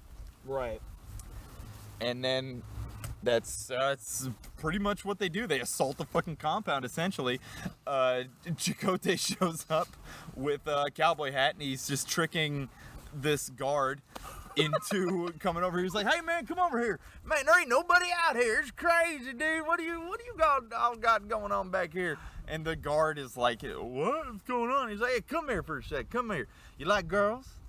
And he pops the trunk, and it's the younger sisters in there. Sure. Turns out that the moral compass female scientist lady just gave her sodium pentothal, which they say is a sleeping drug, but I'm pretty sure that was truth serum with sodium pentothal. Or am I? It sounds right. Yeah. I don't remember. Sodium pentothal might be just that, a catch-all. Yeah, it might just sound sciencey. Yeah. Yeah. Yeah, so they assault the compound. They assault the compound, but also the one girl is inside, and she's no fucking slouch at all. So they pretty handily and quickly dismantle the scientist resistance. And then they escape, and they're pretty much just living life in an abandoned LA. They're like the only 4 people alive. Until, I guess, they eventually get fucked, right? Like, they're gonna die eventually. Oh yeah, but they're just living life. Yeah. No, who gives a shit? It ends with them like taking pictures. They have this little family now of like the 2 kids, and Regina and Chakotay are like one family unit, and the younger girl is kind of like, man, it's nobody for me and stuff. And then this fucking it's a pretty great scene where they're like at the crosswalk and they press the button and they're waiting for the light to change. And the younger sister's just like, what are you doing? It's like, we don't cross against the light, okay? Yeah. Because somebody, what did they say? I got it written down because it was awesome. Ticka. I love the all caps masterpiece. Goddamn masterpiece. There was something, they say something about the burden of society falls upon us now. And they're just like, whatever. And the younger sister runs Right. across the road, and wouldn't you know it, a fucking car comes speeding down the road, barely misses her, and is like, hey, you shouldn't be crossing against the light. And it's like a cute teenage boy. And the sister is like, fucking nice. Turns out that she's like, hey, you can't let him go with this guy. Fucking, we don't even know what his name is. And it turns out his name is Danny Mason Keener. And she's like, okay, I'm fucking leaving with him. Jumps in the car, cut to the license plate DMK. That was the fucking initials of the fucking arcade thing. It just wraps up dude. the vibe of this movie. Very clean. So fucking good, man. 100%. So good. You take your fingers out of your ears now. I'm gonna stop with spoilers. Listeners. The vibe of this movie is so fucking classic and 80s. There's some shots in here that are just fucking glorious. The filters that they use, the dialogue alone is so on point. Oh yeah, it's peak like 80s like tone and style and like and what happens in the plot, the aggression of like the situation happening. It's all there. Nobody knows anything, but they're like, don't really matter. They're like vapid about it. They're just like, whatever, dude. It's good thing we got trained in like military, way to work. You're not eating dirt, are you? You know what? Eat dirt. I don't care. Vapid in the face of like certain doom is awesome. Completely indifferent apocalyptic scenario is honestly probably the healthiest mentality. It probably is, man. just whatever, dude. Like just simple shit like when the girl comes back in the military base, Right. and she thought her sister was dead. Yeah. You know what I mean? So she's like, "Oh, you're here," or "You're." They told me you were dead, and she does a Valley Girl version of "Rumors of My Death Were Greatly exaggerated." She's just like, they totally exaggerated, and her sister just kind of looks down and he's like, great outfit, and then they escape the compound. Shit like that is fucking awesome. And the visuals of like a cheerleader girl who is like in like a Letterman sweater with her cheerleader skirt, like holding a MAC-10, 100%. and firing into a car. It was like bubble gum. Is fucking so cool. Oh yeah. I love it to death. Fucking, and plus when you figure out like the implications of the ending, that is just like they're fine. Yeah. They're just gonna probably live to old age and die. Yeah, yeah. You know what I mean? Nobody's left. They're clearing out the zombies. Yeah. Night of the fucking Comet, dude. Oh yeah, it's 100%. It's so classic. It's been good. a long time since I've seen it. Dude, it's one of my favorites. I loved it so much. When I Googled like end of the world movies, Right. and I saw Night of the Comet, I was just like, done. One of them out of the gate, yeah. finished. I probably didn't even need to watch it again, but I'm so glad I did. Yeah, I actually, you know what? I have, I guess, 2 more I want to talk about. Oh damn!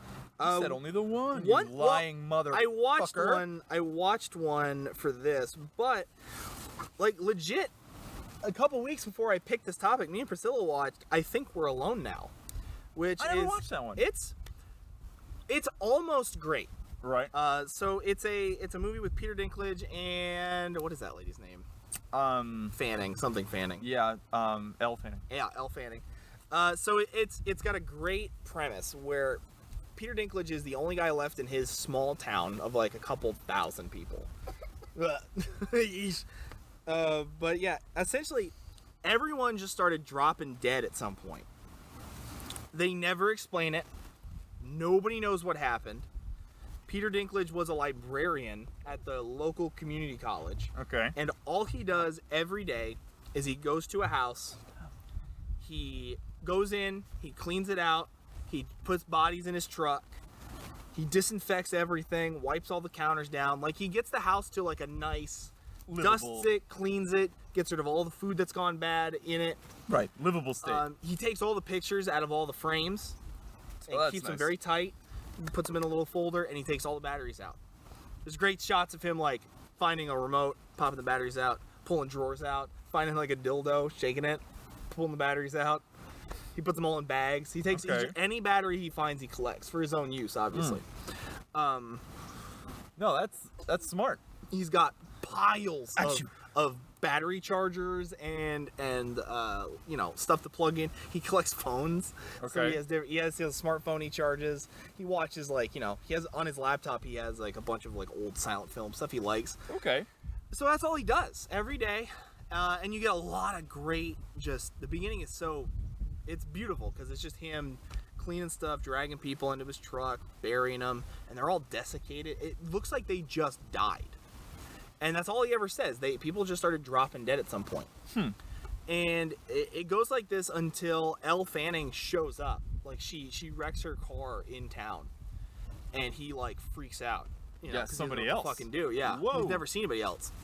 And he brings her into a house while she's unconscious, treats her wounds, and then like keeps her in a room locked in there for a sec. Well, you kind of. Well, it's great too because once he asks her a couple questions, he's like, "Is there anybody else with you?"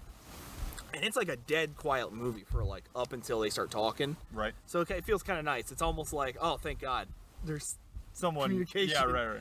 But he's totally against hanging out with this person. He literally tells her, I made sure your car's fine. I put gas in it. Nobody else is with you? And she's like, no, nobody else. He's like, nobody's All right. chasing you. He says, like, I need you to start counting backwards from 100. Don't come out until you're done, and then just get in your car and go. I put Right. gas in it, it's over. But she Get the fuck outta she here. barges out to see who the fuck it was. It's funny, she's like, you sounded taller. Oh, It's like, no. yikes.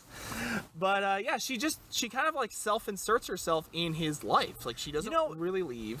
Though, as far as the you sounded taller joke, you think they wrote that joke before? Because Peter Dinklage can just get actual acting roles. Sure. Like, it's not necessarily a little person. No, he's just, role. like, legitimately He's great just actor. a good actor. Yeah, yeah. So I wonder if.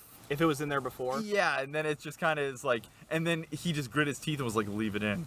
Don't change it because I'm a little person. Right. You know what I mean? Yeah, if it was already there. Yeah. I could also see it going the other way. He's very like whatever. He seems about fine it. with it. I mean, you just. Right. Most little people, I think, or at least the famous ones, are just like, yeah. Like, yeah. it's clear. Man, I want to Can we meet just Warwick get Davis beyond it? before he goes. Is he Do going? what? Is Warwick Davis still alive?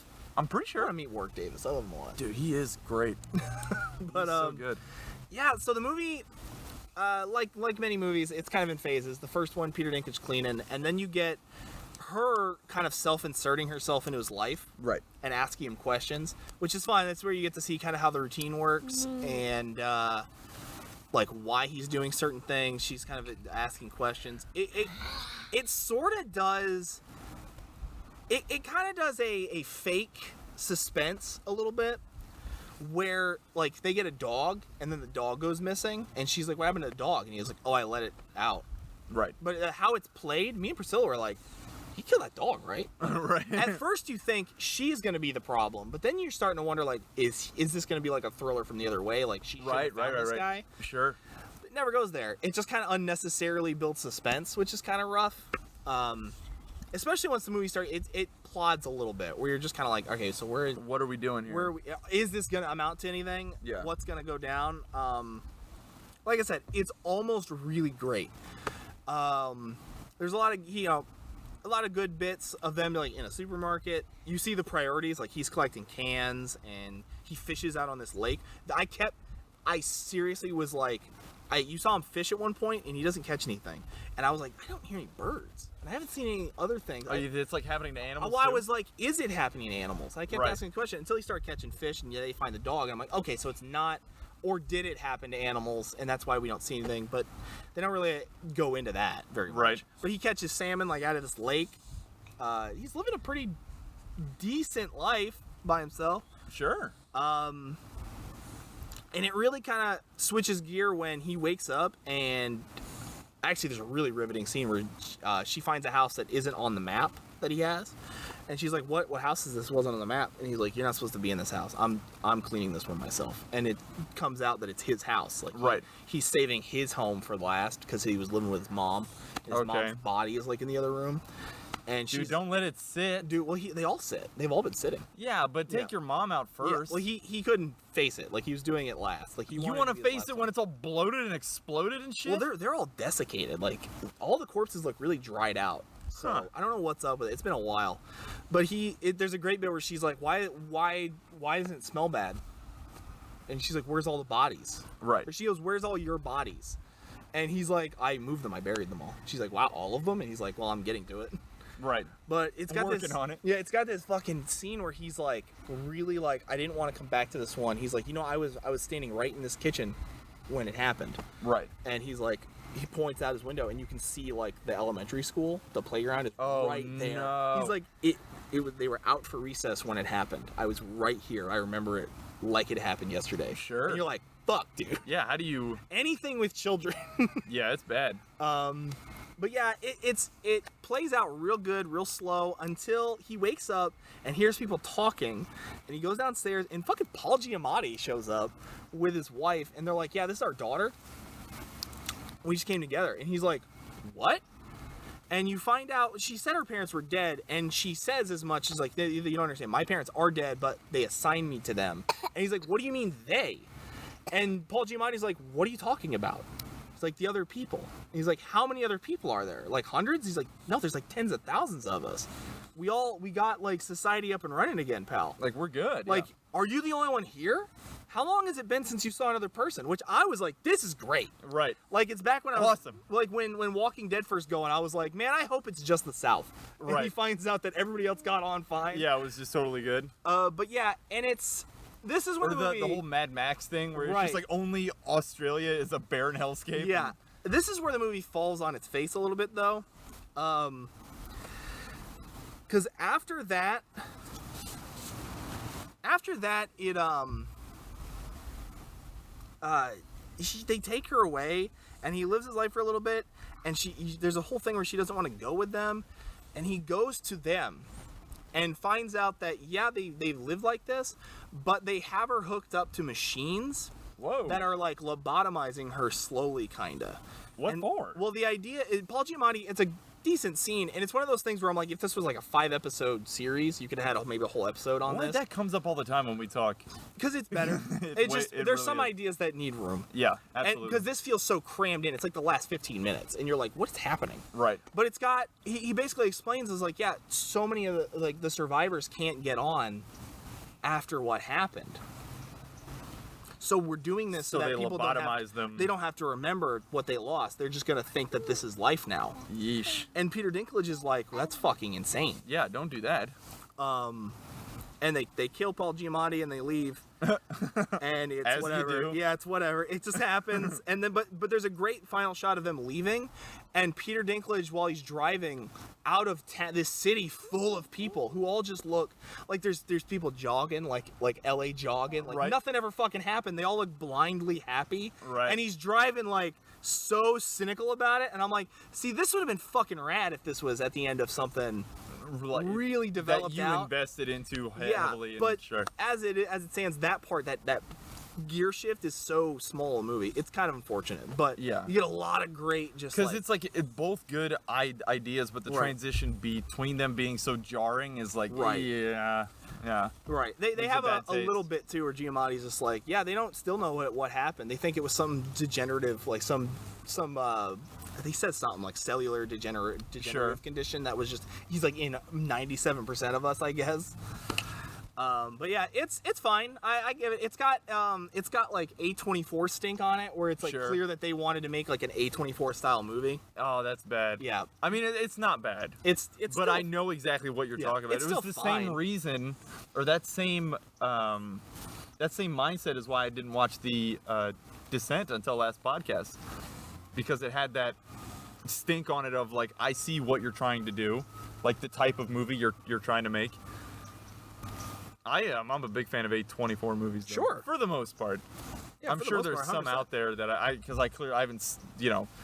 haven't soaked in their entire catalog, but I've enjoyed what I've seen very much. So you watched a second movie? I watched several movies actually. Oh. It put me into a vein. A lot of them were post-apocalypse though, which I did not count in this vein. Sure. The second movie that applies I watched was called The Quiet Earth. Yeah. You ever that's a seen good this one. movie? Yeah, that's another 80s one, isn't it?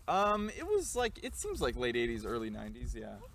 And that's the same thing as what kind of a common thread through this whole show has been, is like wandering around a desolate, once thriving community, And this has got a lot of that too. This guy wakes up and right away, like inside 2.5 minutes of this movie, there's full frontal male nudity. But Awesome. yeah, it's fucking great. But anyway, he Not enough of it, if I'm being honest. I know. Well, nothing could ever be perfect. If I had my way, there'd be dicks swinging everywhere. God damn it! just full on just logging lousy with dicks. it. Lousy with dicks. But yeah. Anyway, so this guy wakes up and he realizes that he is the only person seemingly on planet Earth. And he's a scientist, and he thinks that these experiments that he's been working on has something to do with this. And spoiler alert, he's right. And the most fun I had with this movie though is the first part where he's just looking for people and dicking around in an empty city.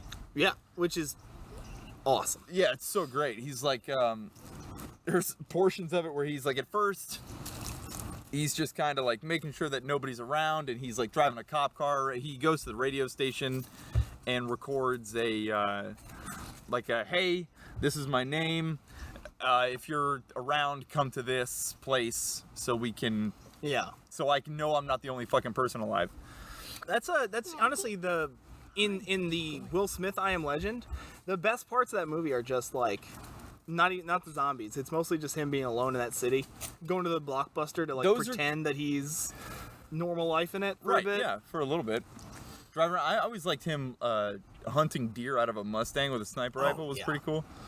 But anyway, You could probably take every zombie out of that movie and make a short film about Will Smith, quiet. yeah. End it on that mannequin, man. It's the best scene in the movie.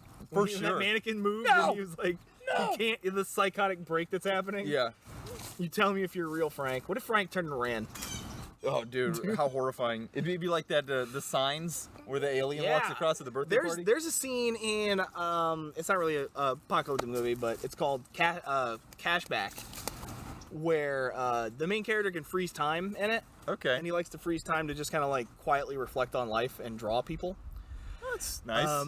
But there's a scene where he's walking around and he hears movement. It's better than like freezing time, just pulling a bunch of ladies' pants down. He does do that. Well, He likes to disrobe ladies and draw them. So there's like it's weird. Yeah, but it's not great. It's definitely a movie that's not. It's problematic now. But there's a scene where he's in like a thing getting a drink out of like a vending machine, and he hears movement. He turns and there's a guy like out of place, and he's like, "The hell!" But he goes to touch him, and the guy like turns in a hoodie and he fucking bolts out, and he's like, "Oh shit! Other people can do this." Right. That never comes back. It just tells him that he can freeze time with other people. Right. But that shit's scary. Yeah, it's not good. If like, I was- there's a Star Trek episode like that where the Romulan starts moving. Hi, Daddy. Hi. That's like We're gonna start this. when game watching. now, I think We're Alone Now. When Elle Fanning crashes her car initially, and you just hear the car alarm going off. I was like, how fucking terrifying When you is- think you're alone. is and, that? Yeah, is the idea that now there's somebody here. Yeah, it's really bad. Well, the Quiet Earth deals with that slightly because it's mostly, maybe not mostly, but a lot of at least the first half of it is him just like, okay, slowly descending into madness. Right. Because he's like, at first he's like got the radio station signal going, and then he's like in a cop car with the Blues Brothers like ceiling speakers. Right. And then he's like in the pouring rain wearing the cop helmet still and like playing a saxophone as loud as he can through the streets, like Yeah, just boy. trying to get anybody. And then he declares himself God of the Earth with a bunch of cardboard cutouts of famous people. Because I mean, why not? And he's wearing mostly he goes, why the fuck am I still living in this like apartment? And then because also there's no bodies or anything, people are just gone, everybody's just vanished, Yeah.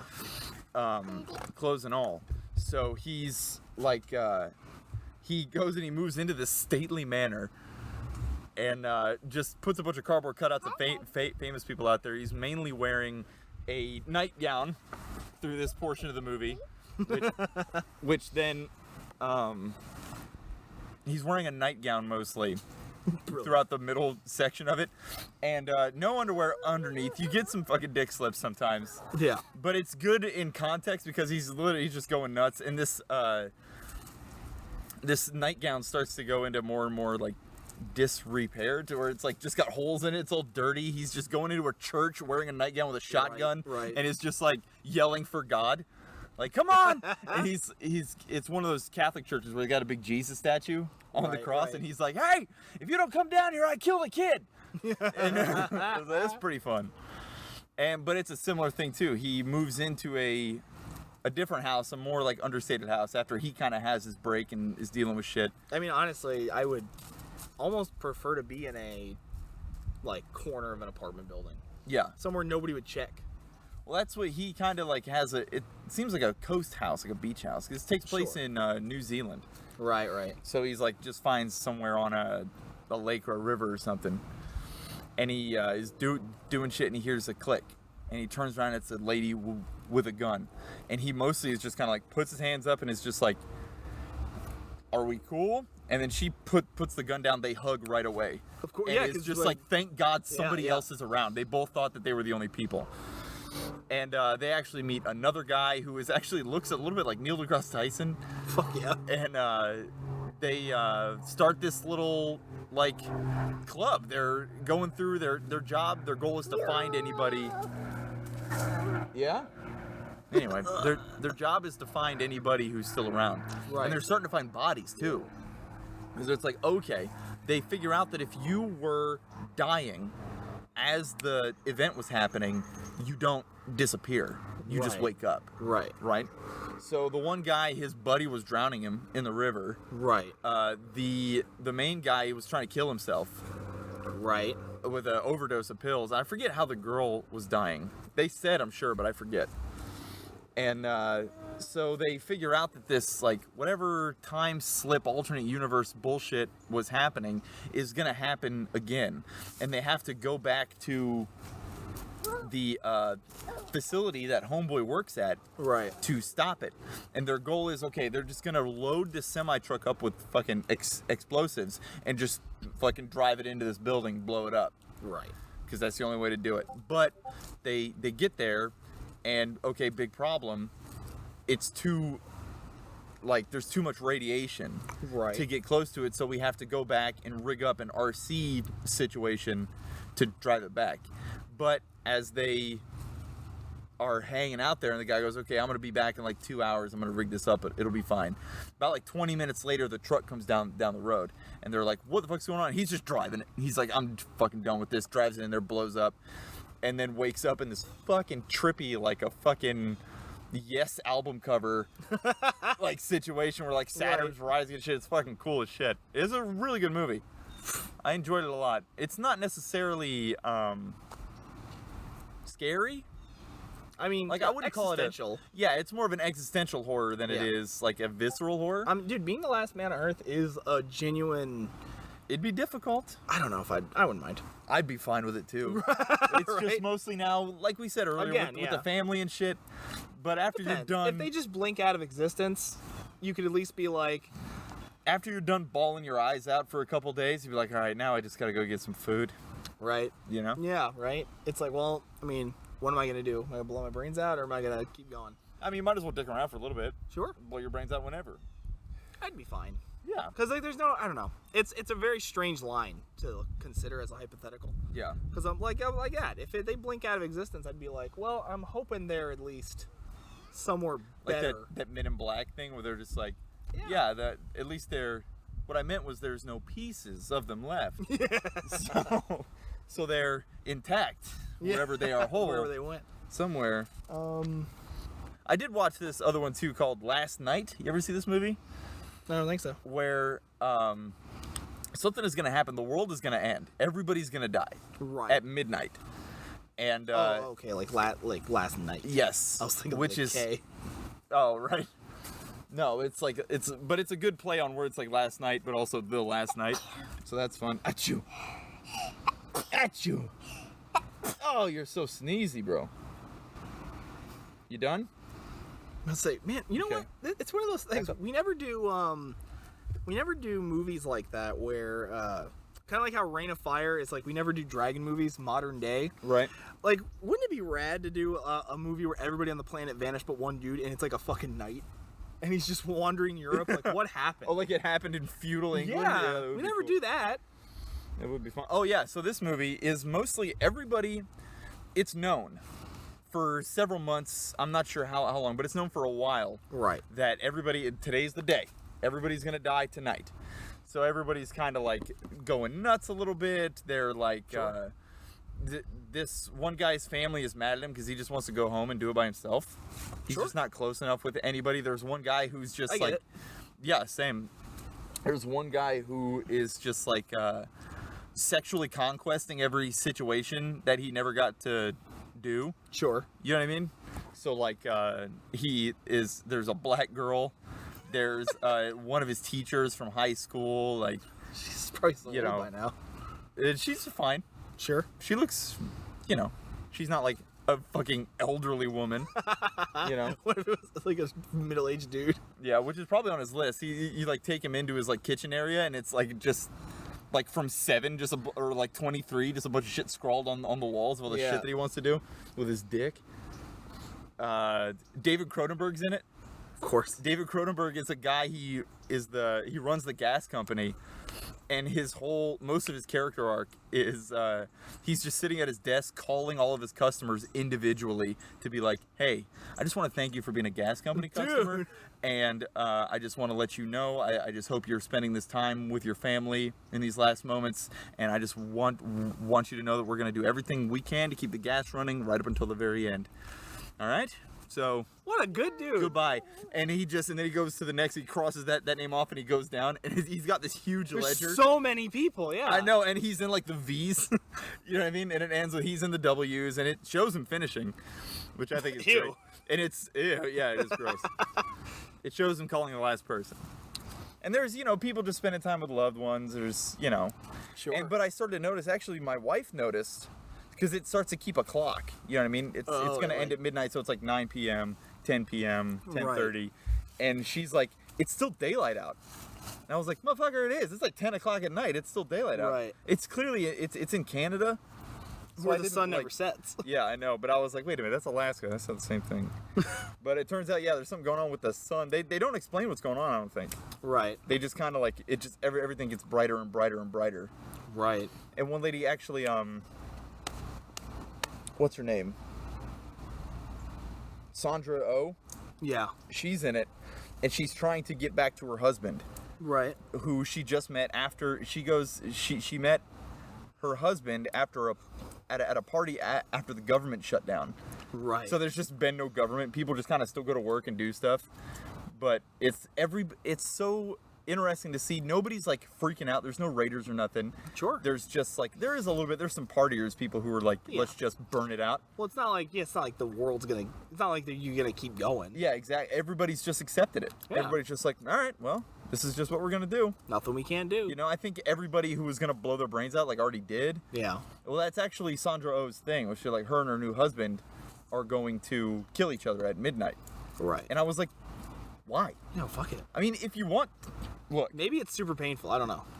go for it. You know what I mean? Yeah. If that's what you want to do, absolutely go for it.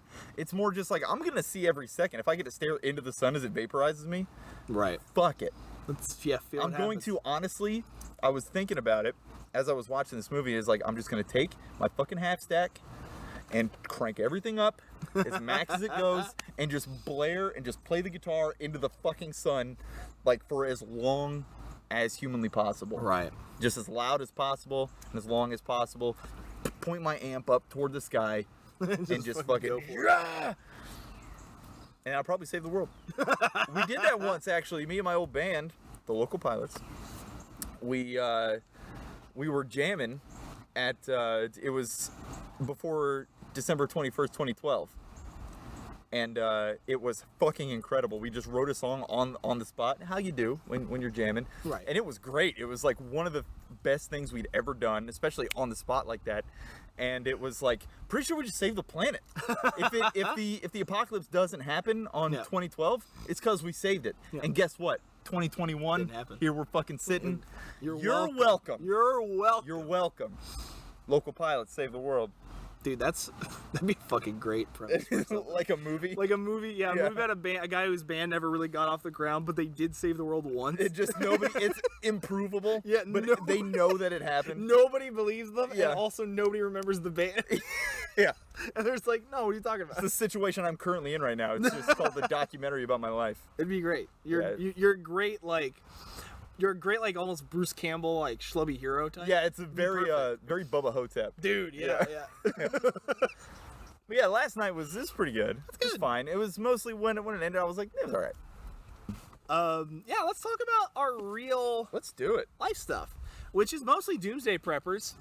I found some stuff that wasn't. Well, there's a lot of Doomsday Prepper guys that are interesting, and Yeah. I got real into Doomsday cults. Sure. Or Gate and or whatnot? or different ways the universe might die. So, That's not just the heat death. no, well, our planet specifically. Oh, okay. So we all know about Mount St. Helens, big natural disasters. Sure. So Did- boring. Did you know that there's solar storms that might shoot off the sun and kill everybody before we know it? Sure did. Oh, it's awful. You can't even begin to see it coming. No, at all. Nothing will even change. You'll just blink out. You'll Yep. just die. But my favorite, there's so many. There's that. There's, the sun imploding. There's asteroids. There's a thing I heard about that when a star dies, it shoots out directly like 180. There's like two Yeah. beams of like sun energy, Yep. and that could just fuck it if it hits Earth, everything's done. Everybody's dead. There's, but I found out that there's things called rogue black holes. That a black hole can improperly form and it can pull itself in a direction. Yeah, I've heard and about just this too. Fucking fly through solar systems, just sucking half of it away before you've even fucking realized it. Oh my god. That could just happen to us. There was something about black holes merging too, or I had seen something where they found like a cluster of black holes. Yeah. It's like, Jesus, what a It's nightmare. a fucking nightmare. Space sucks, dude. Unless that's like a highway interchange for wormhole travel. Yo, check Just a nexus saying. point. Yeah, dude. There's so many ways for us to die. There's a million. I mean, we're in the middle of a pandemic right now. Yeah. Thankfully, it only likes babies and old people. Yeah. But, I mean, come on. We're one step away. yeah, not good. Learn something from the practice Wait run. until Yeah. this is what I've been saying for a while about the whole COVID thing was like, dude, you just wait until it's like fucking airborne Ebola and nobody fucking gives a shit because everyone's like, it's just another coronavirus. Yep. And then they just start vomiting shit they don't out of their eyes. they don't think of this as the practice run. Yeah. Like, get your shit together, 'cause Which if this we happens. fucking failed. We didn't fucking we didn't do anything about this. That's because nobody like cares about human life. Not particularly. I got into this debate with a friend of ours. Is it a worth lot. caring about? Some of them. I think as a general practice it is, but in a case by case basis, usually no. Right. It's bad. Probably gonna. Yeah, we won't touch on like zombie apocalypses or like the rapture because I the do rapture have- is gonna be great. There was one, okay, so when I first started digging for my real life stuff, I went to my old friend, Coast to Coast AM, Dude, there's so many good ones. because there's a bunch of end of the world. The world is ending like right Yep. now in front of our face. Oh yeah. And there was a guy who was talking about the 7 trumpets of Revelation. dude. Yeah. And he said 6 of them have gone off. Right. Okay, so the first trumpet was World War One. Oh, okay. Second trumpet, World War II. Right. The third trumpet was Chernobyl. The fourth trumpet was time shortening, and nobody noticed. Oh my god. Yeah. How could we be so blind? The fifth he said was the Gulf War, which I was like, I mean, okay. Kind of a shitty war That's to what I pick. said. Nothing even happened. Yeah. 6 is gonna be World War III. He says. Sure. Because they were like, it starts in the they talk about in the Bible about the Euphrates River, which the Euphrates runs through Turkey and it acts as the border for the for Iraq and Right. Iran for a while. Which, if anybody knows, there's fucking shit popping off in there constantly. In Syria, I mean, we're in fucking around in Syria for a couple years now. You know, us and Russia, proxy wars, blah blah blah. You know what's going on. And the 7th one is probably like, I don't know, the Game of Thrones finale or some fucking shit. Oh shit, we're done. You know what I mean? Yeah, who knows? But he's mainly super into it, and it's one of these. If you are a fan of Coast to Coast AM at all, you've heard these guys who are like Bible science. You know what I'm talking about? Right. They view, and I respect this approach to a certain extent, because you're taking this super widely believed fable collection and trying to Yeah. view it through a logical lens of like, okay, if this were Which to is pop just off, not- how would it pop off? You know? And it's like, if you've got to figure though, if you're talking about fucking Saint John the Divine, the dude who tripped balls on this island and saw how the world will end, he's at least seeing up to today, Right. you know? So the people who take it literally, look, do I want there to be a fucking 7-headed, 10-crowned dragon to come out of the A ocean? little bit. Yeah, dude. Like a lot of it. Do you have another one? I do. I didn't want to like. Oh no, I'm not gonna hijack the whole thing. So there's this one's also kind of a rapture-y one. okay. Well, it's mostly the do you remember the 2011 rapture predictions by Harold Camping? I mean, there were just so many that I'm sure I do know about this one. Okay, well this one's big. Okay. This one's the one that was newsworthy because the radio station that he worked for spent all of their money and they closed down hundreds of stations to pay for an ad campaign behind this, and people started like selling all their belongings, I think I do know going about into this one. debt, just because they were like, well, it's all going to end on this one day, May 21st. This is the one where they all on the day, everybody's in Times Square. Yes, New York. Yep. And there's that guy they filmed who was like, well, it's gonna end, I'm telling you. And then everybody was like, dude, we're alive, what happened? And you see his face, he's so dejected. He's like, I didn't feed my animals, I didn't like water any plants, I didn't do the dishes because I didn't think I was gonna be going home today. Right. And he looks so hard. And he says he spent almost all of his savings on billboards and shit. Right. But how do you believe this shit, man? Dude, people got so what if swept up. Because look, if it happens, then it happens. But if it doesn't happen, why would you ruin your life about it? I know. You know what I'm saying? Why bother? Yeah, if it you still got to continue as though it's not going to happen, even if you do know that it will happen. Right. Which yeah, we'll yeah. get to that. I'm trying to find it. So, but the guy Harold Camping, he how he predicted the date was like super goofy. Numerology. Kinda. It was like, oh man, I can't find it again. All But of yeah, that new numerology stuff is like,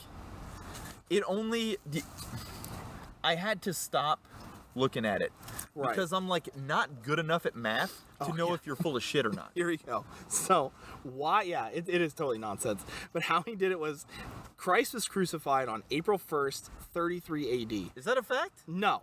Oh. He just he just. What if he- it was he- the biggest April Fools? He settled on it though. So he did that, and it said exactly. So he predicted it would be May 21st, 2011. Right. Which is exactly 722,500 days after Christ was crucified. This number is the square of 5 times 10 times 17. In his numerological system, 5 represents atonement. Okay. 10 For what reason? obviously completeness, Obviously. and 7 17 is supposed to be completeness. 17 is heaven. So he multiplied all of them, got Did he just- got the big number, and said, "Well, what day is that after the crucifixion? May 21st." Do you? Here's some of my problems. I got Right. issues. Okay. For one, the values you prescribe to these numbers are arbitrary.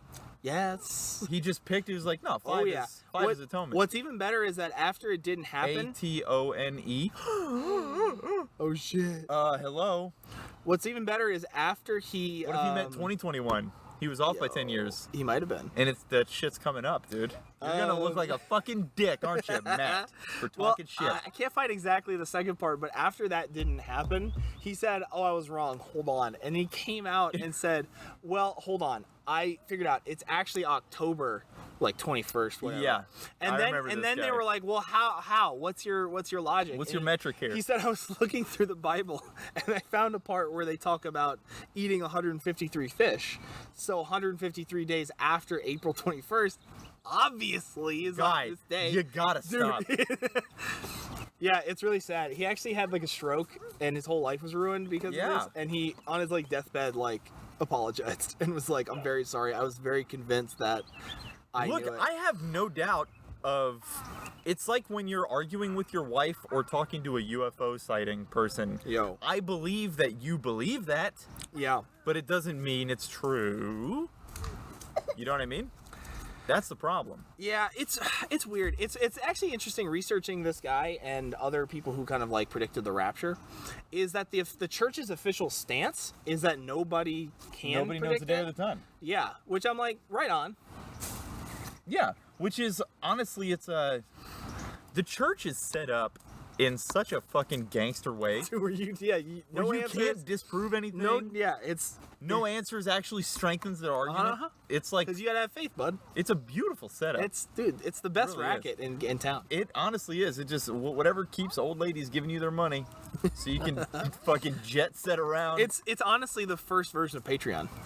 Yeah, kinda. Good call, buddy. Or OnlyFans, depending on what art you like. Oh, the Catholic Church is into that. Yeah, the Catholic Church is OnlyFans, but the rest of it is Patreon. Oh no. That's funny. We should call it Pantheon. Yo, let's start a Bible group like YouTube network. Big Panther. There was a couple that I watched doing this. They're doing the, great. like They're wild. the 4 Horsemen of the Apocalypse and the Yeah. which I'm not really gonna touch on because there wasn't enough there. It was just like these are what they are. I'm like, yeah, I know what they are. I want to know what you think Right. is the reflection of that in our modern world. But Yeah. So you got another one, or my next one, yeah, it's the World One program. You ever hear about this? that sounds really familiar. Okay, so in 1973, this, I guess, secret society? I don't know if it's secret, but there's these like affluent, intellectual types of like scientists and former bureaucrats and Sure. former heads of state and stuff called the Club of Rome, Right. commissioned this programmer at MIT to take the amount of resources we have left on the world and how we consume and preserve them and put it into basically an algorithm Right. that goes, okay, where does this play out?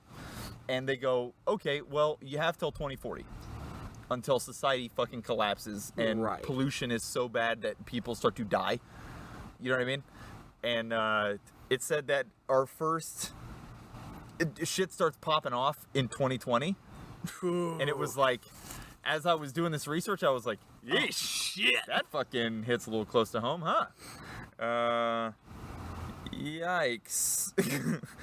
And it was, I mean, yeah, that's pretty much it. It was a line graph. You can look it up. You can just look up like World One Club of Rome, and it'll come up. They did like I think it was Australia did a little piece on it. Right. This is in the 70s. So they just, it's just like a line graph. They had every resource or factor is dictated by a letter. Sure. And then it's just like long form across a certain stretch of time until 2040 or 2050 or whatever. And each thing just jumps up, like pollution skyrockets, and because pollution skyrockets, population goes down, and because population goes down, Right. quality of life goes down, and everything is just kind of, and this guy just like takes a Sharpie and connects the dots. Sure. To like look at this is the line for quality of life, this is the line for pollution, and so on and so forth. This is resources and everything. Right on. Yeah. And I said, yeah, it was like 2040, everything's fucked. I mean, Society cannot sustain. Like, there's not enough resources. Population is too high. Yeah. Pollution is too high. that sounds resources fucking too low. reasonable. Yeah. It sounds They put 100% reasonable. See, the thing is, it's nobody like predicting it through magic or through religion. or no, anything. just logic. They the put idea numbers of like, we're into- getting more of us. Yep. Less quality. They put numbers into a computer, and the computer said 2040. There's a boiling point for sure. Yeah. Which is like, shit, my son's gonna be 22 years old. And that's when you. That's the moment you realize you're like, I'm not Mad Max. He's Mad Max. which is all that matters. Dude, fucking right. Hopefully, look, best case, we get separated. Right. He grows up to be a fucking wandering badass, comes across a fucking apocalypse empire, gets captured, It's you. gets brought to the king on his knees. It's me, fucking one eye, and I'm like, hello, my son, right? To the pits. To the no. Let's see how you have been honed by the wastes. And you know he's your son because he has a beat and he goes, huh? What? Yo, what? What do you mean? They're like, truly you are my son. But seriously, to the pits. Seriously, yeah, you gotta fight it. There's a big old boar in there. Yeah, there's like a fucking there's an alligator lion monster that's been mutated We by just can't get it out. Yeah, you're gonna have to go in there. What do you think? You just cause you're my blood? I've sired so many apocalypse kids. Dude, I got a fucking harem, dude. my pockets. My Apoc kids, dude. Fuck out of here. That'd be a good name for a band too. The Apoc kids. Oh man. Yeah, I went down a rabbit hole kind of a lot of doomsday cults too. Oh yeah. I didn't want to talk about Heaven's Gate because Heaven's Gates are they're kind of the like Yeah, them it's and like- That's the Jaws. they're the Jaws of real doomsday Yeah. cults. But I found one that the name is like That or so delightful. the Jim Jones Church. Yeah, they're a big one too. Yeah. They're bad. But that wasn't what they do to the people. They were doing to the people that were there is like fucking It's hard. real Yeah. bad. It's real bad if you ever get a chance to like actually dig into it. But I don't know if you should just trust us that it's bad. It's Because very, really, very there's bad. some stuff I wish I haven't heard and They seen. were what are they called? The People's Temple. Is Yeah, what they People's were. Temple. Yeah, he's exactly right. But they even weren't like. I don't think they were a doomsday cult. Really, they were just like, we got to kill ourselves because the government is coming to arrest us and kill us all. Yeah, yeah. Which isn't necessarily the end of the world, but I'm sure it tied into, the legit Christian apocalypse. It's been a long Yeah. time since I went down that hole. So. I think it's the other big one. I think it's the one in Japan, the Aum Shinrikyo. Yes, Aum That's Shinrikyo. the sarin attacks on the trains. Mhm. That guy's cool though, not because he's a death cult leader, but I like his aesthetic. if he were was a character. Yeah, he'd he was be super good. into like levitation, but like he was just hopping around a lot. Super wacky. That'll happen. They're actually that cult is in that the game Earthbound. There's Really? a whole cult that's based on them. Huh. Because it was like happening when that guy was They're like not still younger. around, are they? They all died, right? No, there's some of their. I Well, thought they were still they are still. It is not illegal to be a member of Aum Shinrikyo. in Japan. You can be a member. I think there still are. You just can't be fucking around. Yeah, it's because it's never been a thing over there. But no, the one I found is I think they have the highest death toll of their own people when it came down to the.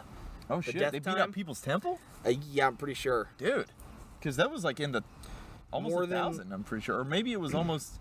Yeah, it was about more than 700 people for this other group. and they're just it's also the scope of it, which I'll get into. Okay. So they're called the Movement for the Restoration of the Ten Commandments of God. God. They're a Jesus. they're a Ugandan Oh death cult. shit. And they look pretty. So they're gangster. fucking serious. They look pretty gangster. Yep. This is just a Western priest, like It's a priest great. in the Old West. Yeah. But yeah, so they believe that the world would end January 1st, 2000. But then they were Before 9/11, what a fucking Yeah. blessing that would have been. so they were big into For the corporate takeover. the 2000 end of the world. Right. But it came and it went, and nothing happened. And so then they started falling apart. The church started having like a lot of infrastructure issues because people now were like disbelieving it. Obviously. A lot of people had sold all their stuff. Yeah. You're gonna Because they have a thought lot it of was- that yeah. problem. Oh yeah. So they were like, well, what do we do now? And the leaders trying to like squeeze tight this fucking, their group was like, listen, it wasn't January. It is this year, but it's not January. It's March 17th. Okay. No reason given for that date. How these people pick is beyond me. So they invited everybody to all the congregation to their main headquarters. Okay. And a bunch of people went. They across their entire church, they were having parties Right. for the end of the world. Everybody just like orgying and Sure. taking drugs and Going like nuts. yeah, But killing animals, killing each other. so once everybody was in, they sealed all the doors Oh. on the main headquarters bad. and then blew the whole fucking building up. Oh god damn. Yes. So the authorities were investigating it. Shit. Slowly though, there were other violent offender calls coming in. Like the whole fucking country was in chaos. Oh shit. People all over the place started dying, but then they all traced it back. They were all just smaller chapels of this place. The leaders had orchestrated a mass murder of everybody across all their temples Jesus. to try and wipe everybody out. And eventually over 700 people were dead in one day Right. due to this one thing.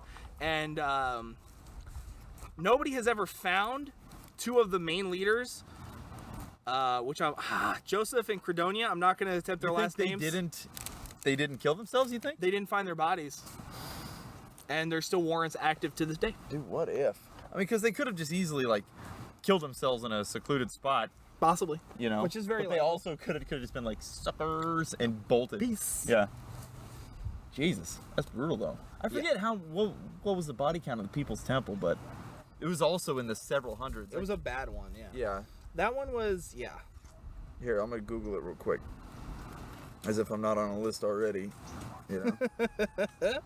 People's Temple body count. According to History.com, 909. Oh, it was higher. Yeah. Weird. I was gonna say I knew it was 9 something. It was like almost 1,000 people. And forgive me, the article I read was wrong. Well, everybody says that the thing that they're writing is the most extreme thing. But, I mean, also, you could also make the argument that maybe it was just 700 cult members, and if they were killing other people, the Sure. body count would be higher. Could be higher. So, who knows? Ever hear about the, here's another good one. There's apparently climate change melting sea ice, right? Right on. There's ancient Yeah. diseases Oh, in yeah, that yeah. ice that we're not Oh yeah. immune to. Yeah. We can't counteract Yeah, it.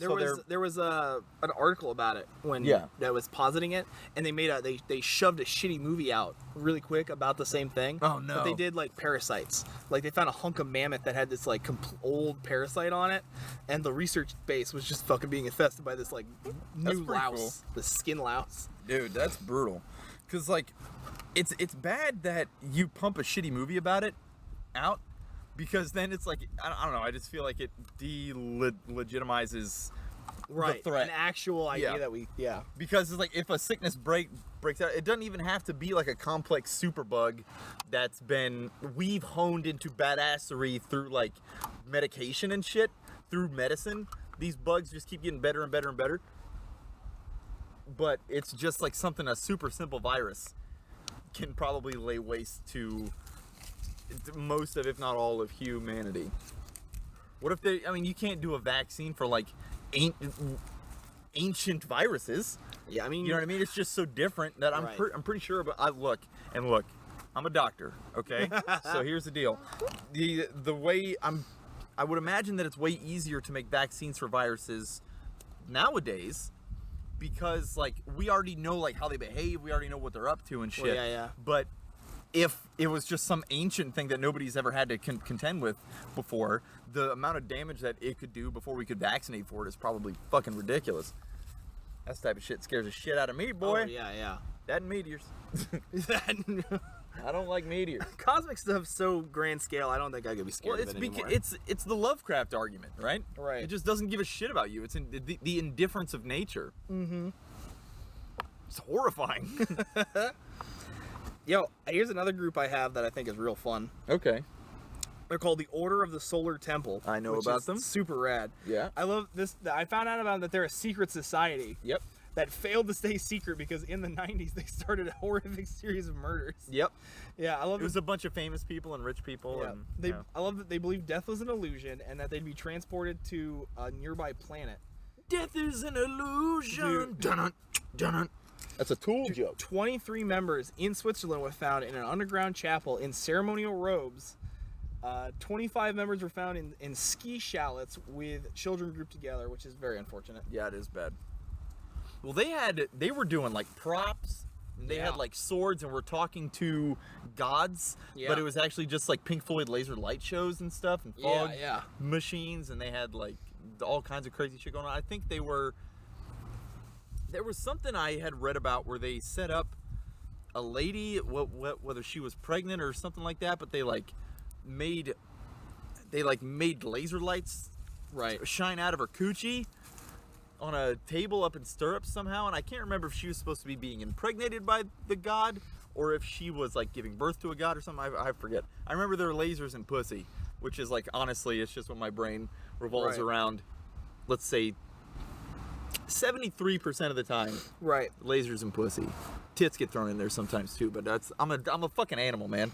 I'm a ridiculous ridiculous animal. Ask my wife. Dude, do you know about the collapse of the vacuum theory?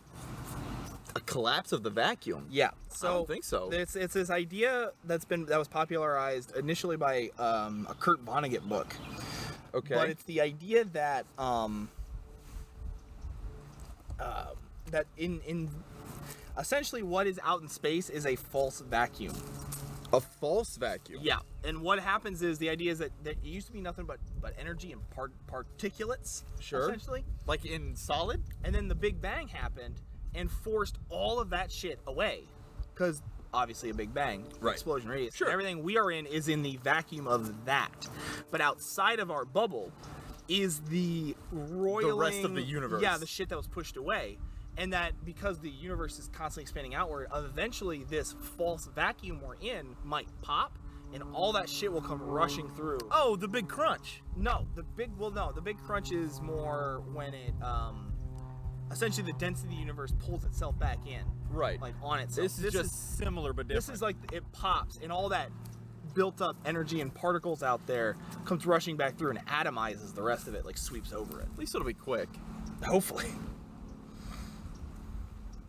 Damn. Dude, it sucks. I know. Do we have any more? None that's You know- jumping immediately to mind.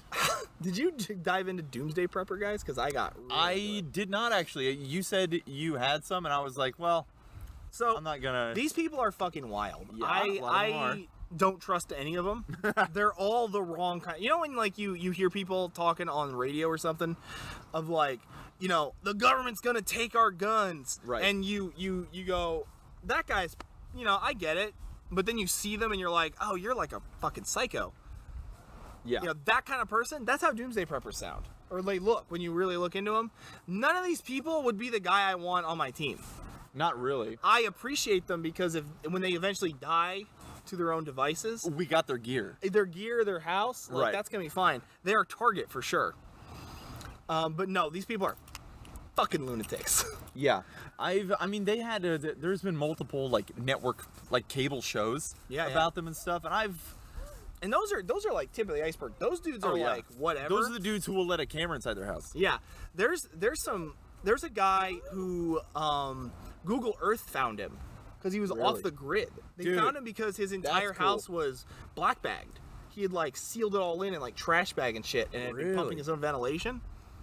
Kinda And cool. Somebody found him and was like, "What is that?" And they found this guy, and he's fucking crazy. Yeah. And again, he's like talking, and then you find out he has a wife, and you're like, "Dude, somebody married you?" Yeah. Yo, well, what? it's probably what happens is, and I've seen it a couple different times just Right. in my travels, is you are a normal person, then you get married, and then you go crazy. crazy, And then yeah. your wife is just kind of like, What would I do? yeah, you can't leave, or they, Right. you know, the sanctity of marriage is fucking real to a lot of people. Yep. You know it what still I mean? very So much it's- is. Yeah. So you can do a lot of bullshit once you're legally married, and your spouse is just kind of like, well, I'm contractually obligated by God to deal with this. By God. You know what I mean? Yeah. Which is honestly, I'm like, what are you talking? Just fucking go. What Yeah. are you doing? It's just a pain in the ass to get divorced. I'm yeah. sure that's a fucking gun to a lot of people's heads too. Yeah, it's wild though. This guy was nuts just because he was like, he looked so fucking sallow and like, Oh, like he looked he apart. looked like a corpse. That's bad. That guy was cool. There was another dude that, God, what was his name? So essentially, there was like a camp, like a scout camp, Okay. and they have problems with thieving. Essentially, somebody keeps breaking in, and eventually this cop catches the guy stealing. Okay. In the act, and this area has had known robberies. You know, somebody taking stuff every now and then. Right. Nobody's ever been hurt. It's a small town, but they find this guy who's like looks like he's like 40. He's like 30, 40 years old. Okay. And they're like, dude, who are you? And he like takes a while to talk, and he finally starts talking, and he says who he is, and he gives them his story, and they're like, wait, you live in the woods out there? And he's like, yeah, I do. I've been living out there by myself for a while. And they're like, where? And How they- long's a while? Did he say? Fuck, yeah, what was it? He goes, he asks like when something happened, like Reagan said something. Reagan said something? Yeah, something in the 80s happened that he thought signified World War III, and he just fucking ran into the woods and made a campsite. And Dude. he's been out there, he was out there for like 20, 30 years by himself. Holy shit. At the time he had been caught. And, But he knows it didn't break out because he's been coming in stealing supplies and stuff. yeah, well, he said he just couldn't, something about it. He just didn't want to go back to society. He just was like, Hey, look, yeah. I get it. Yeah. But yeah, he was super nice. It was just this good. idea that he was super pleasant. They said, weren't you lonely? And he's like, not really. He's like, I would scope houses out. It was funny because he was shitty at survival. So Oh. he would scope houses out for weeks, and then they would leave, and he would know when they were going to be gone long enough. Right. He'd go in there and he'd just steal food. But because he didn't know how to preserve anything, he would steal like snacks and junk food. And he lived out in the woods on junk food. On Doritos. And they were still like, dude, you're living in like, I think, what the fuck state was it? They were like, the winters here aren't no joke. Right. And you were just living out there by yourself? That's ridiculous. That guy was fun. He has a normal life now. He lives Oh. by himself. Oh, well. Yeah, it was nice. I That's think, on brand. Yeah, he was just like, well, I'll go back to society. I don't really care. But, you know, he doesn't like people.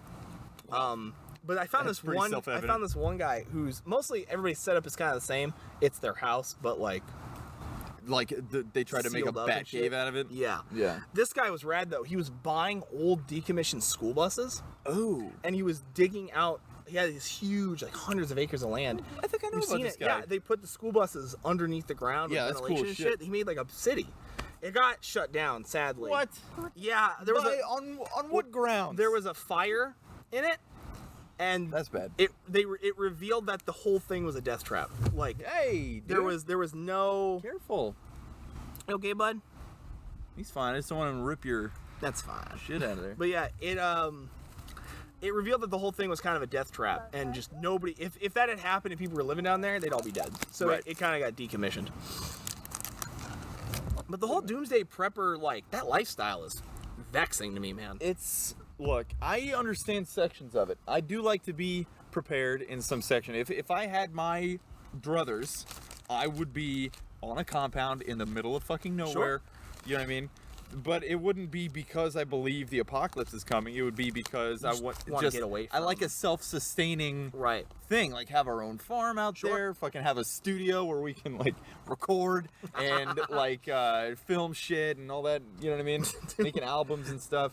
But it's not like without power. I'm not gonna be like stockpiling gas masks or anything like that. You just gotta have enough to live off the land, Yeah, of course. you know. But That, enough, dude, but that's enough the people goal. also to where you're not. I have a problem too with like, especially if you got kids and stuff.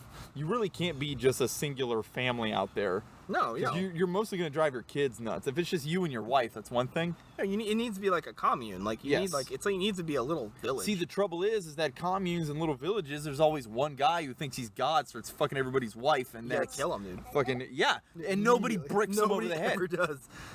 Well, usually it's because the commune started by that guy. Yes, It's never started the by only like reason. a level-headed council of people. And when he goes, actually, I'm God. Nobody goes, huh? Yeah. Bah! What? I don't They think have you are, They have a bud. brick in a glass case. Yeah, in it's- case of God. It's a tiny little brick on a chain that you break it and you get the big brick out of there. Fucking brick him. Yeah. Yeah, I don't get those people, man. It's so nuts. And the mental strain they put families through Yeah. with their fucking delusions. Oh yeah. It's fucking Especially because wild. like, look, the wife is one thing because it's always a guy.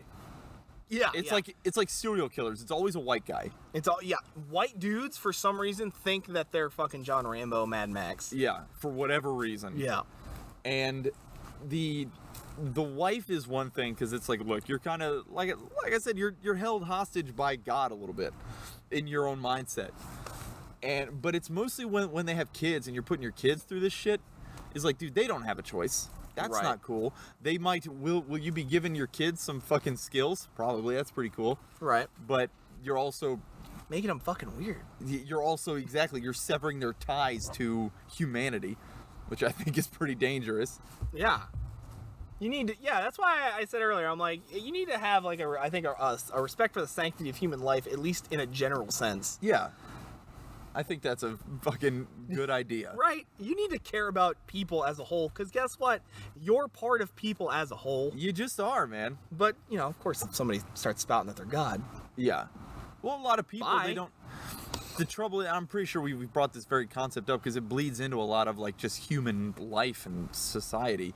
Is Right. like everybody's a character, like the star of their own movie. Yeah. You know what I mean? Everybody is separate from the rest of humans.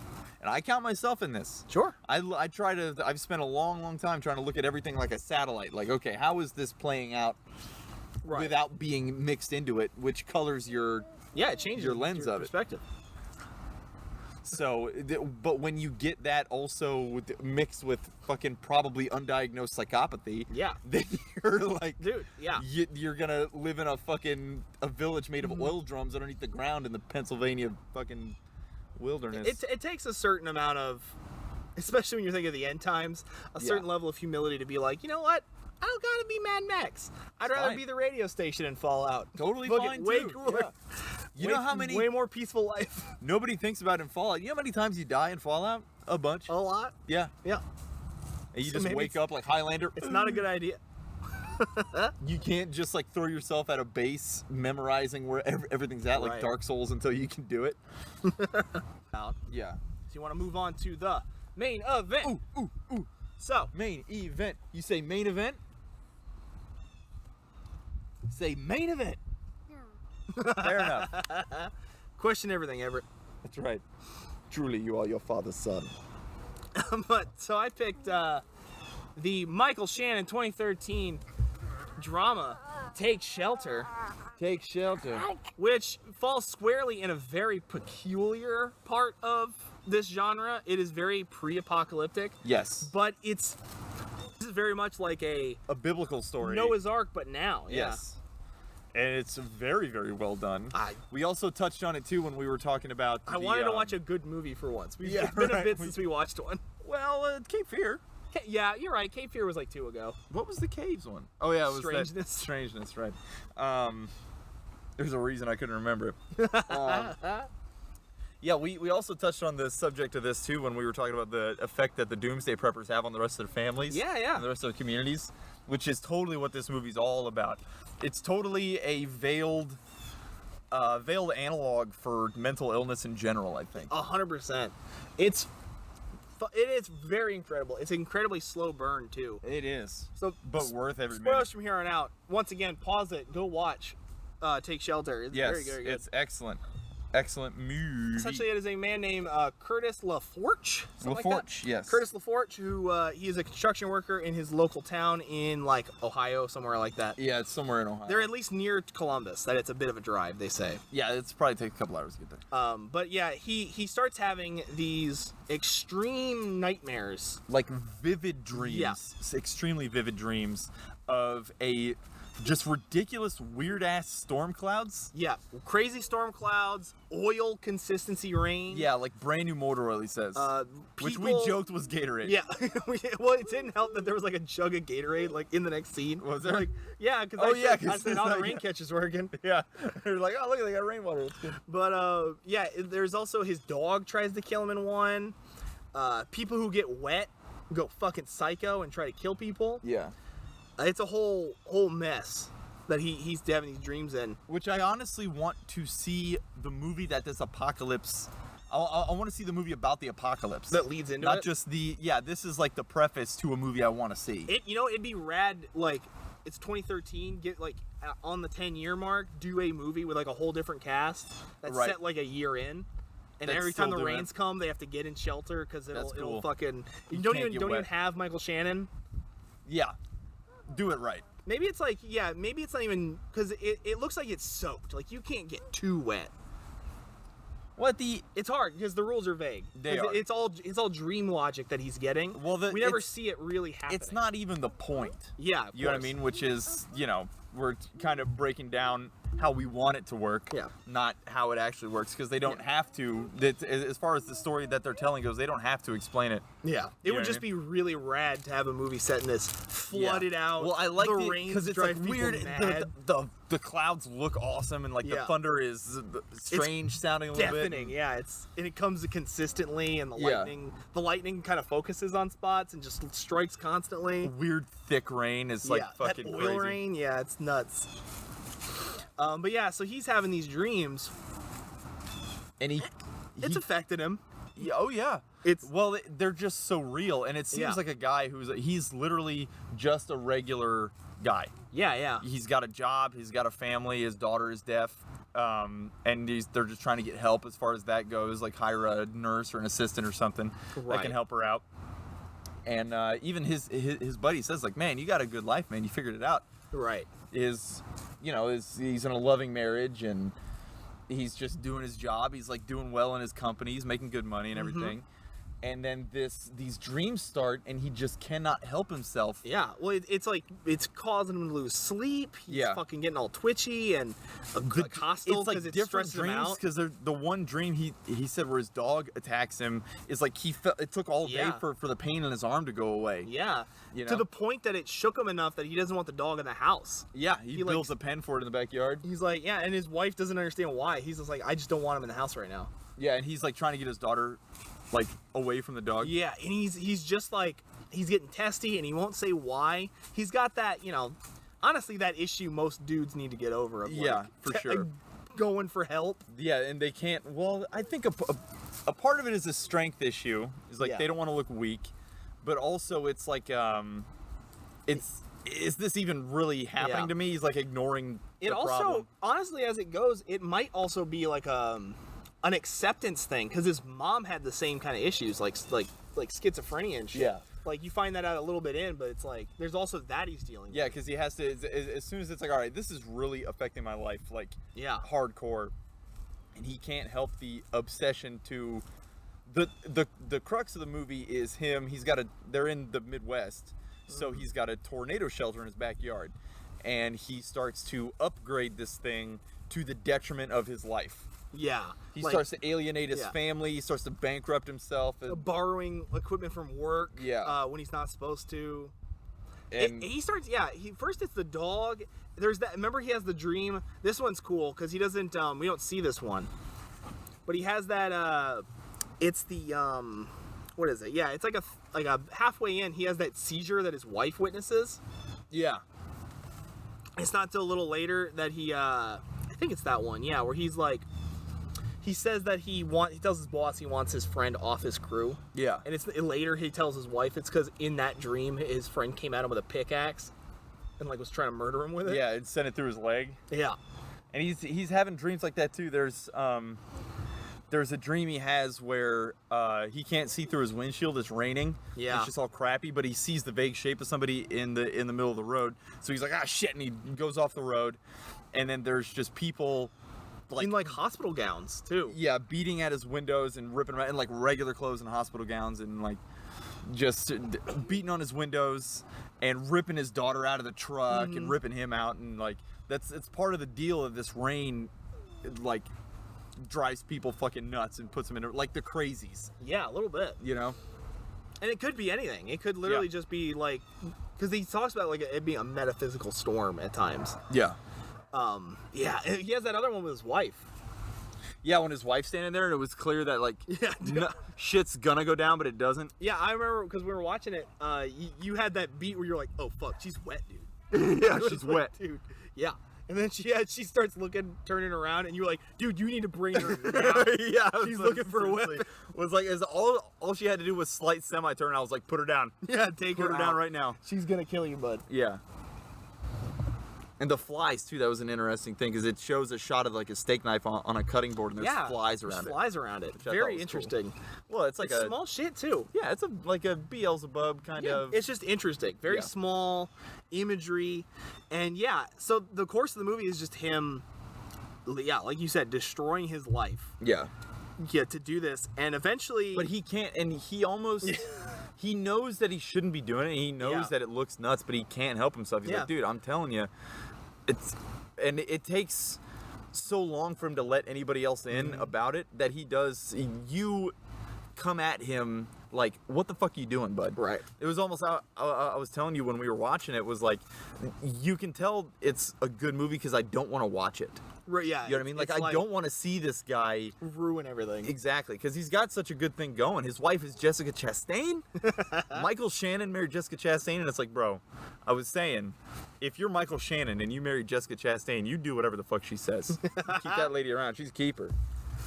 You know? But he just can't help himself. And then when you find out that his mom also had mental illness issues, it starts to come into focus a little bit. It's like, oh, he's having like a schizophrenic break of Yeah. some kind.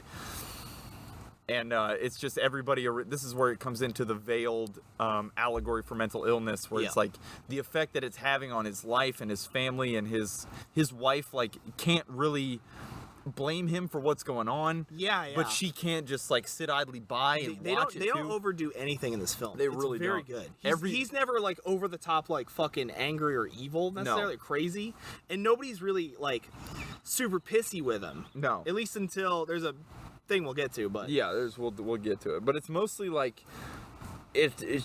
his wife is the real hero of the movie. I said 100%. Yeah. because she's the one who's like, look, we have to fix this. I want to help you. Yeah. But we can't, like, it's my life too. Yeah. So Yeah. we can't just. I can't just allow you to do this. Well, yeah, at that point he's been fired. Yeah. And their daughter has like an implant for like a hearing aid Yeah. thing, and she needed their health insurance to last, but it's only gonna last like a couple weeks. Which is we can go into detail about how the American insurance system It's all a fucking scam. sucks. Like the healthcare system's garbage. But yeah, it's like everything falls apart, and he can't fucking help himself. He's like, no, the shelter's all that matters. Yeah. And like she in the background of the film picks up all the pieces and it's like, here's what we're gonna do. Yeah, there's a great scene where I think it's after he got fired Yeah. or something because he stole equipment from work, or he Borrowed. borrowed it, and his boss found out about it Yeah. and had to can him. Yeah, of like course. probably legally Had to can it. had to fire him, and his wife comes up to him and is like, look, here's what we're gonna do.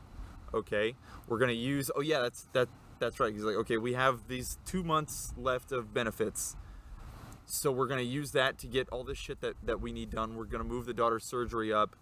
You know what I mean? And we're going to. I'm gonna find a job. You're gonna find Yep. a new job, and we're gonna fucking just buckle down and get through this. It'll Figure it out. and we're just gonna figure it out.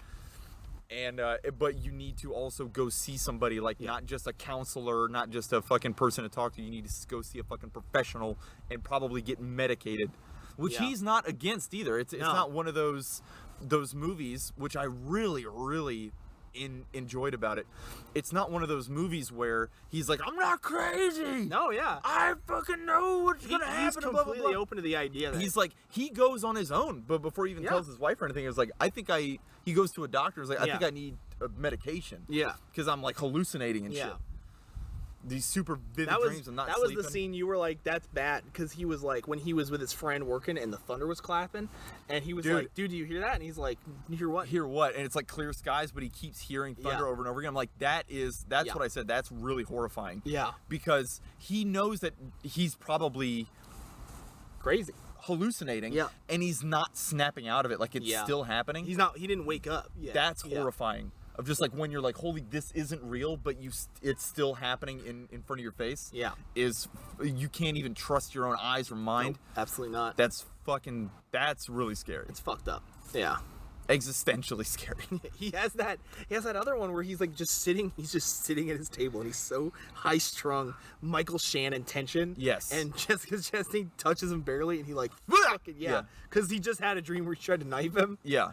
and it's like, Jesus, dude. And that's a good scene too, because you start to see how it affects her, because she's like, Yeah. she's hurt by that. yeah. But it's also, she never does she never leaves him or anything. No. Because she looks at him like, oh, that he's like, And she never she even. sees him as a victim the whole time, basically. Yes, she never attacks him because he's Nope. being a fucking asshole or anything. She is At just least mostly like. in the beginning, she's like, "You need to chill the attitude, pal." Yeah. And until after he's like, "I'm having problems," and she's like full bore, like, Okay, well let's. Yeah. We have to do both things because we have Yeah. a life that we can't let crumble. yeah. He just in that moment too, 'cause he looks so pitiful after he flinched. He's so like, Yeah, because he is sorry. yeah, he's like, yeah. oh my god, I He can't help believe it. He probably isn't sleeping very well. No, he's definitely not sleeping very He well. says he's not losing sleep, but it's restless. He can't he's not feeling good. Well, he says that he's not like up all night. yeah. You know what I mean? It's just a lot of unrest. Yeah, it's not a good Yeah. sleep, not a deep sleep. Which is fucking horrible still. it really is When bad. you keep going to sleep and you wake up and Dude, it sucks. And he doesn't just wake up. He full bore seizes and gasps. Yeah, and, jerks awake, yeah. panics. He wets himself a couple times. Yeah, or at least the once. Yeah, at least the once. The other time he wet himself, the wetness was blood. The blood. Yeah, when he has that seizure, they said the inside of his mouth. So I assume he probably got. Yeah, the edge he's of just his like cheek or fucking something. tweaking Yeah. and Yeah, man. So it builds this roller coaster because it establishes this biblical dreams that he's having, but then it just says it never baits it out. It never goes farther than that. It just becomes this emotional drama Yeah. about mental illness and what it does to you and your family, and it all kind of culminates to that fucking potluck dinner. Yeah. They go to, what is it, the Lions Club or something? Something like that, yeah. Which is, he's like, before we get into probably the best scene of the movie, It's very good. it's very, very good. Well, there's a lot of really, really good scenes, so it's kind of hard to pick, but the most explosive scene of the movie. Yeah, that's when the lid pops off finally. Yes. It's when he's just fucking sick of All of it. Yeah. everybody and himself and Because by that point the whole town knows. yeah, but the casting in this movie is fucking Oh, yeah. incredible. Incredible. It's so good. Because there's no Jessica Chastain is probably the most movie star beautiful person, Sure. but it's Even not. then, they do her up very. Yeah, she's very not. Midwest. It's not in a way to where it's distracting, and it's not when you watch a movie based off a true story and everybody's way too pretty for you to Yeah. buy it. Yep. That's not happening here. Mm-hmm. So Yeah, everyone looks casting's good. great. His friend looks great. His brother looks like. Everybody looks regular people. Yeah. Like I said, Jessica Chastain is probably the most objectively beautiful Sure. person, but it's not in such a way that it's movie star distracting. She's just the prettiest girl in your small town, Right. you know. But yeah, that was just a little side note before we get into. And Michael Shannon, just because he's such a unique looking individual. He is indeed. You know, the first time I saw him was in Bug. Really? Yeah, it was the first time I like noticed. It was like, this guy is just a horrifying looking person. What Yeah, a yeah. strange man. He's lucky he did. Yeah, he's lucky he didn't play like a slasher and get typecast the rest of his life. It would have been that only. Yeah, 100%. Yeah. But yeah, that's where it really pops off, though. And what a fucking waste of talent that would have been, huh? I know. Although, what a fucking opportunity. We need to put him as a Now he could do it. yeah, 100%. Because now it's like established that he can do whatever you tell him to do. Yeah, and now he has the clout. He can do whatever he wants. Yeah. He can be Zod, goddammit. Yeah, you don't tell Zod what to do. You really don't. But yeah, so finally, like at this point, the whole town kind of knows he's crazy. But his family's kind of turned on him. His well, friend it was confronts actually him. that scene where after he got fired and his wife was like, okay, here's what we're gonna Yeah. do about fixing stuff. She's like, okay, and we're gonna go to the potluck. And he's like, I really don't want to go to the potluck. Yeah, yeah, And she's like, look, we got to do something normal, okay? yeah. So we're gonna go. And that's when he had already alienated his friend. He wanted to get his crew switched up and stuff because he had a really vivid dream about him trying to kill him. So he just like couldn't trust him anymore. Yeah, and his friend doesn't know that. No, his friend just like got his job kind of shuffled around, which I don't think is a good enough reason To start a fight at to a start a potluck. fight at a potluck. However, he did also throw his job Well, yeah, into question. He did get in trouble too. He said he lost 2 weeks unpaid leave. or Yeah, something but like he that. also, because he helped him run the gear. Yeah. And he's like, yeah, you just gonna fucking ditch me like bail and throw Yeah, me what out the like fuck, that? man? Like, not cool. So they start a shoving match, which turns into an actual little bit of a brawl at the potluck dinner. And Michael Shannon flips the fuck Yeah, out after it's so like great. settled He doesn't down. even get that hurt. It's like that's it. He's like, it's all coming out of me now. Yeah. Everybody's here is like, all right, you want to fucking Yeah. look? There is a fucking storm coming. Yeah, dude, and, there's a storm a coming. yeah, it's really great. Yeah, not a one of you is prepared for And it really is like He not gets helping. right in that fucker's face. Yeah, he really does. Russell or whatever the fuck. You're not prepared, are you, Russell? But and it's like, it's just the unfortunate part is it's really not helping your I'm not No, crazy no. thing.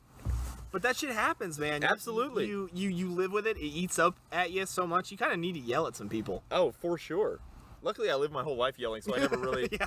Everything builds up, but it's like every day it builds It's up. so always it's always coming yeah, out. that's my secret cap. I'm always angry. Yeah. Yeah, that scene's great.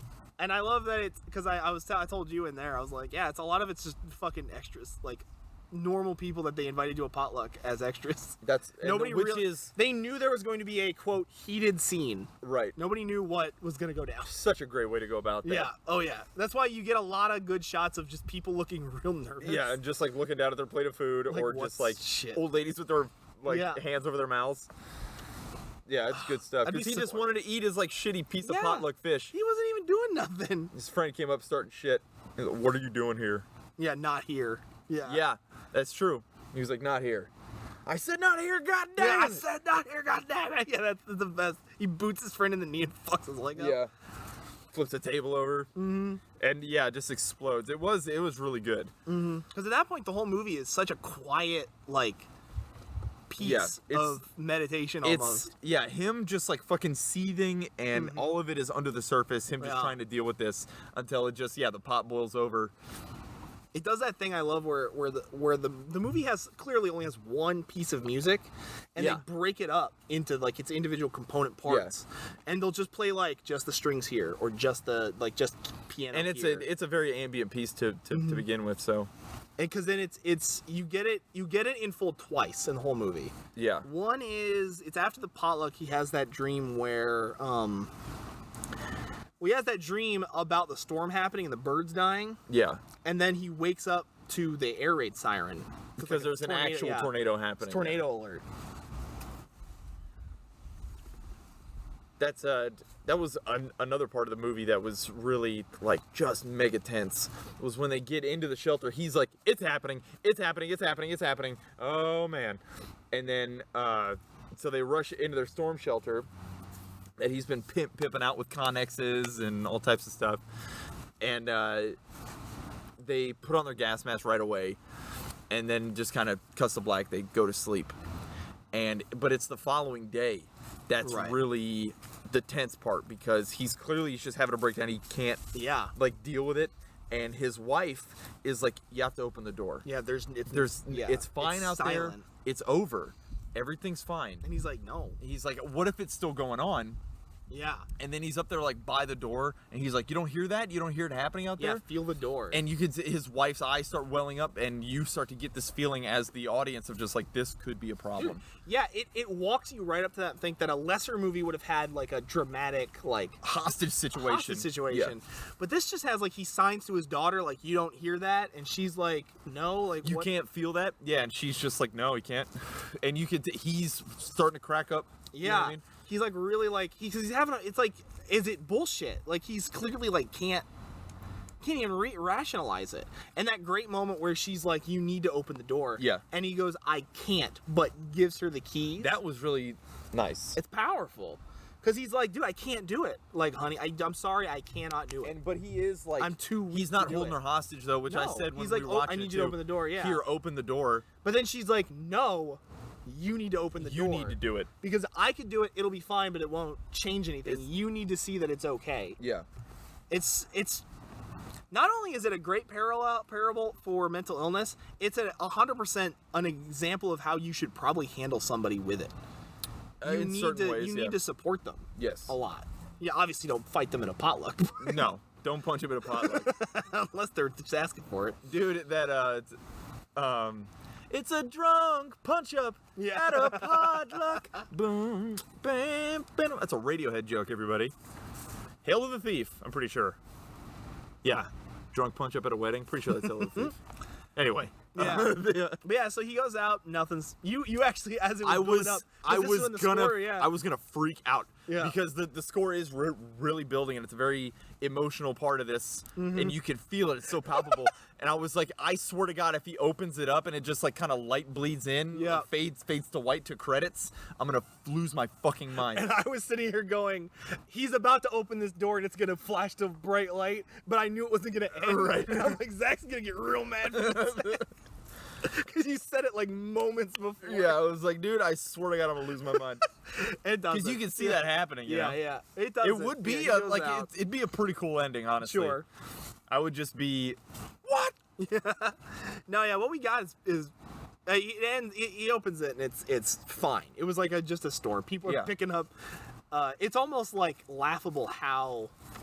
How little damage it did. Yeah, but like that's like I think the tipping point because that's when he goes to the fancy doctor in Columbus. And he's like, all right, look, yeah. Well, because he was having like some serious breakdown in the bunker, and it like kind of came to a head with his wife. They're both like Yeah. crying, and it's like, I can't. And yeah, just I seeing can't that it open it was and so shit. nothing. Him going to his daughter too. That really like struck me in a way. Because Oh, he yeah. was like, somebody help me out here. Yeah, I need anybody else to feel Yeah. this with me, but nobody else. I would. can't be alone. I can't be alone. And he is. But you totally are.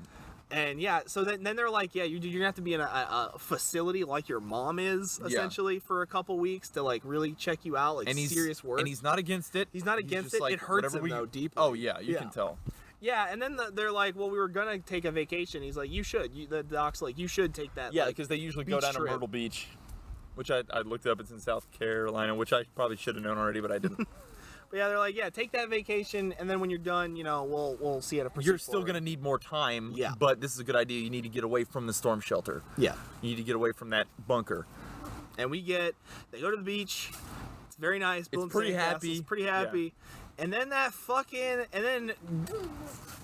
the daughter's like His pointing. daughter stands up and does the sign language for Storm. And he turns. It's so great because it's all faces for a while. Yes. And then it's Excellently done. Jessica Chastain walks out and she you sees see it. But you see it. The camera's on her, but you see the storm in the Yeah. sliding glass It's door. super And nice. it's the apocalypse storm. Yeah.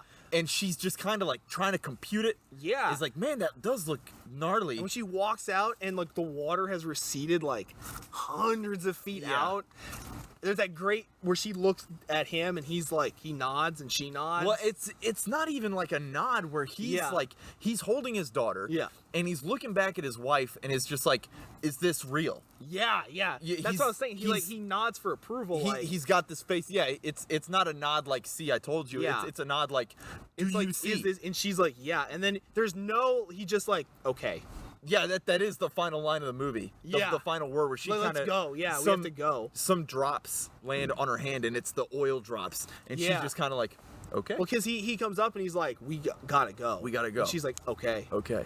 And then that's where it ends, and you're And just then like, cut to credits. yo. It's like, that's fucking awesome, dude. It was It's so good. yeah, it's one of those things too where I was like, when I first watched it, I was like, that could have gone either way. Like he could have just been crazy, but there's something so fucking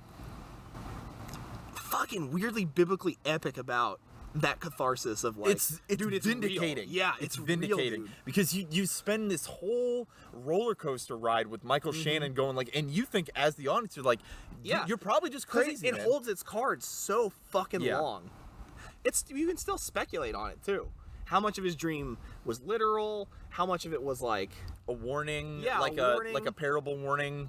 Yeah. yeah, is it fully predictive? Like, is his wife gonna try and kill him one day? Right. Because she gets caught in the rain. Is his friend gonna Well, try I to kill think him? it's if we're gonna start going this route, which I definitely like, it's once it starts, I get probably God, right, Right. showing him what is gonna happen, Maybe. but he also is like, he doesn't get told to build an ark. No. He doesn't get told to try to save anything. He just has these dreams of of the effect of the things that's gonna Yeah. happen. People are gonna go nuts when this goes down. And he just does the only thing he can do is build a Right. shelter in his backyard. Right. But there's also the maybe the argument of like it showing you that it could be anybody. Yeah. Like the storm doesn't care who it converts into a crazy person. Like Yeah. you cannot trust anybody. Like it's your best friend first, and then he's like kind of is fine, but then he's like he finally gets it when it's his wife. Yeah. And is like, okay, it literally Yeah. This is gonna it be could a be huge anybody. problem, It could be yeah. a huge issue. It's gonna rip your whole life apart. Yeah. It's gonna. You remember, be dude, that scene where they're driving down the road at night, and all the lightning is going off to his right. Yeah. And he pulls over, and his daughter and wife are asleep in the car, and he's just pulls over, stops, and he's just standing out there staring at it like, is this even real? Yeah, and he looks at them like, should I wake them up? Yeah. There's like a desperation in his you face. should. Yeah, I think that's when he's still kind of like keeping it to himself a Yeah, little bit. yeah. But yeah, the end of the world. It's stressful. It really is. I mean, if you think about it, it's probably gonna happen. It's definitely of the things we talk about. Next to being mauled by a tiger. Yeah. It's impending. It's gonna happen. And depending on your the vicinity to tigers, not everybody's around tigers, but everybody's around the world. You know, with the prevalence of zoos, hopefully we get all the zoos kicked out of our country before it all goes That'd up. be nice. Because those animals don't belong in those. You know, I had read somewhere that there's more tigers in captivity in the U.S. than like are in the wild. Which is fucking sad. I mean, yeah, but at least there's tigers around. But yeah, so that's all we got to say really about End of Days, both in our films and in our real life stuff. I mean, all this stuff is honestly, a lot of this is good rabbit holes. Like a lot of those doomsday Yeah. cults, a lot of them are UFO. There's just end of the world cults as well. There's just so many ways for the world to end. There's so many ways to the world to end. There's so many people that are like scared out of their mind and doing crazy shit because of it. Yeah, It's a great rabbit hole. it's probably only gonna get worse. Only gonna get worse. It is a broad topic, so I mean, expect in the future eventually for us to do things like zombies or honestly, Robot Takeover is a great episode on its own. Technology gone wrong. Oh yeah, So I'm you know, sure we'll do it. expect End of the World to branch out, kind of like Aliens. Yeah, we're gonna cover some topics a little more. See, you got to do the overall umbrella, and then you got to do your rabbit holes off of that. Sure. So I have picked our next topic and movie. Oh, So we are going to be talking about the worldwide phenomenon of possessions. possession. Not just Catholic, but any. It's actually got a really great breadth of like different cultures and I'm their sure. views on possession. Yeah. And the movie we will be watching is the Korean masterpiece, The Wailing. I've never seen this. It's a fucking long one, pal. Oh, it's like no. 3 hours. Ah, shit. Hope you ready, boy. I'm gonna have to be. But yeah, so please, everybody at home, do your research on possessions. My wife's actually fucking horrified of possessions. I'm not a big fan myself. She grew up in like really hardcore like evangelical Cuba town. Oh. So like she watched people like convulse and like people chant at people be possessed, right? them. Yeah, correct. Quote unquote. But yeah, Who's to say? please do your research. Watch The Wailing. Don't let the length fool you. It's actually fucking incredible. Well, that's good. I'm excited. We get back into some like doing quality films. Yeah, again. quality films. Yeah. Korea does horror in such a beautiful way. I love it. This movie Honestly, just Korean movies in general are Yeah. like super well done. like when They're- you watch it, I promise it walks the line between the scariest movie you've probably ever seen and a fucking black comedy. Right. And it does it so Oh, yeah. perfectly. Yeah, those are some top of the heap motherfuckers, them Koreans, Mm-hmm. as far as filmmaking. So please do your homework, everybody. You can find us at our usual spots over at YouTube, Player FM, Libsyn, Facebook, Scariest Hour, Friends of the Paranormal. Check us out on Twitter. Please give us a follow.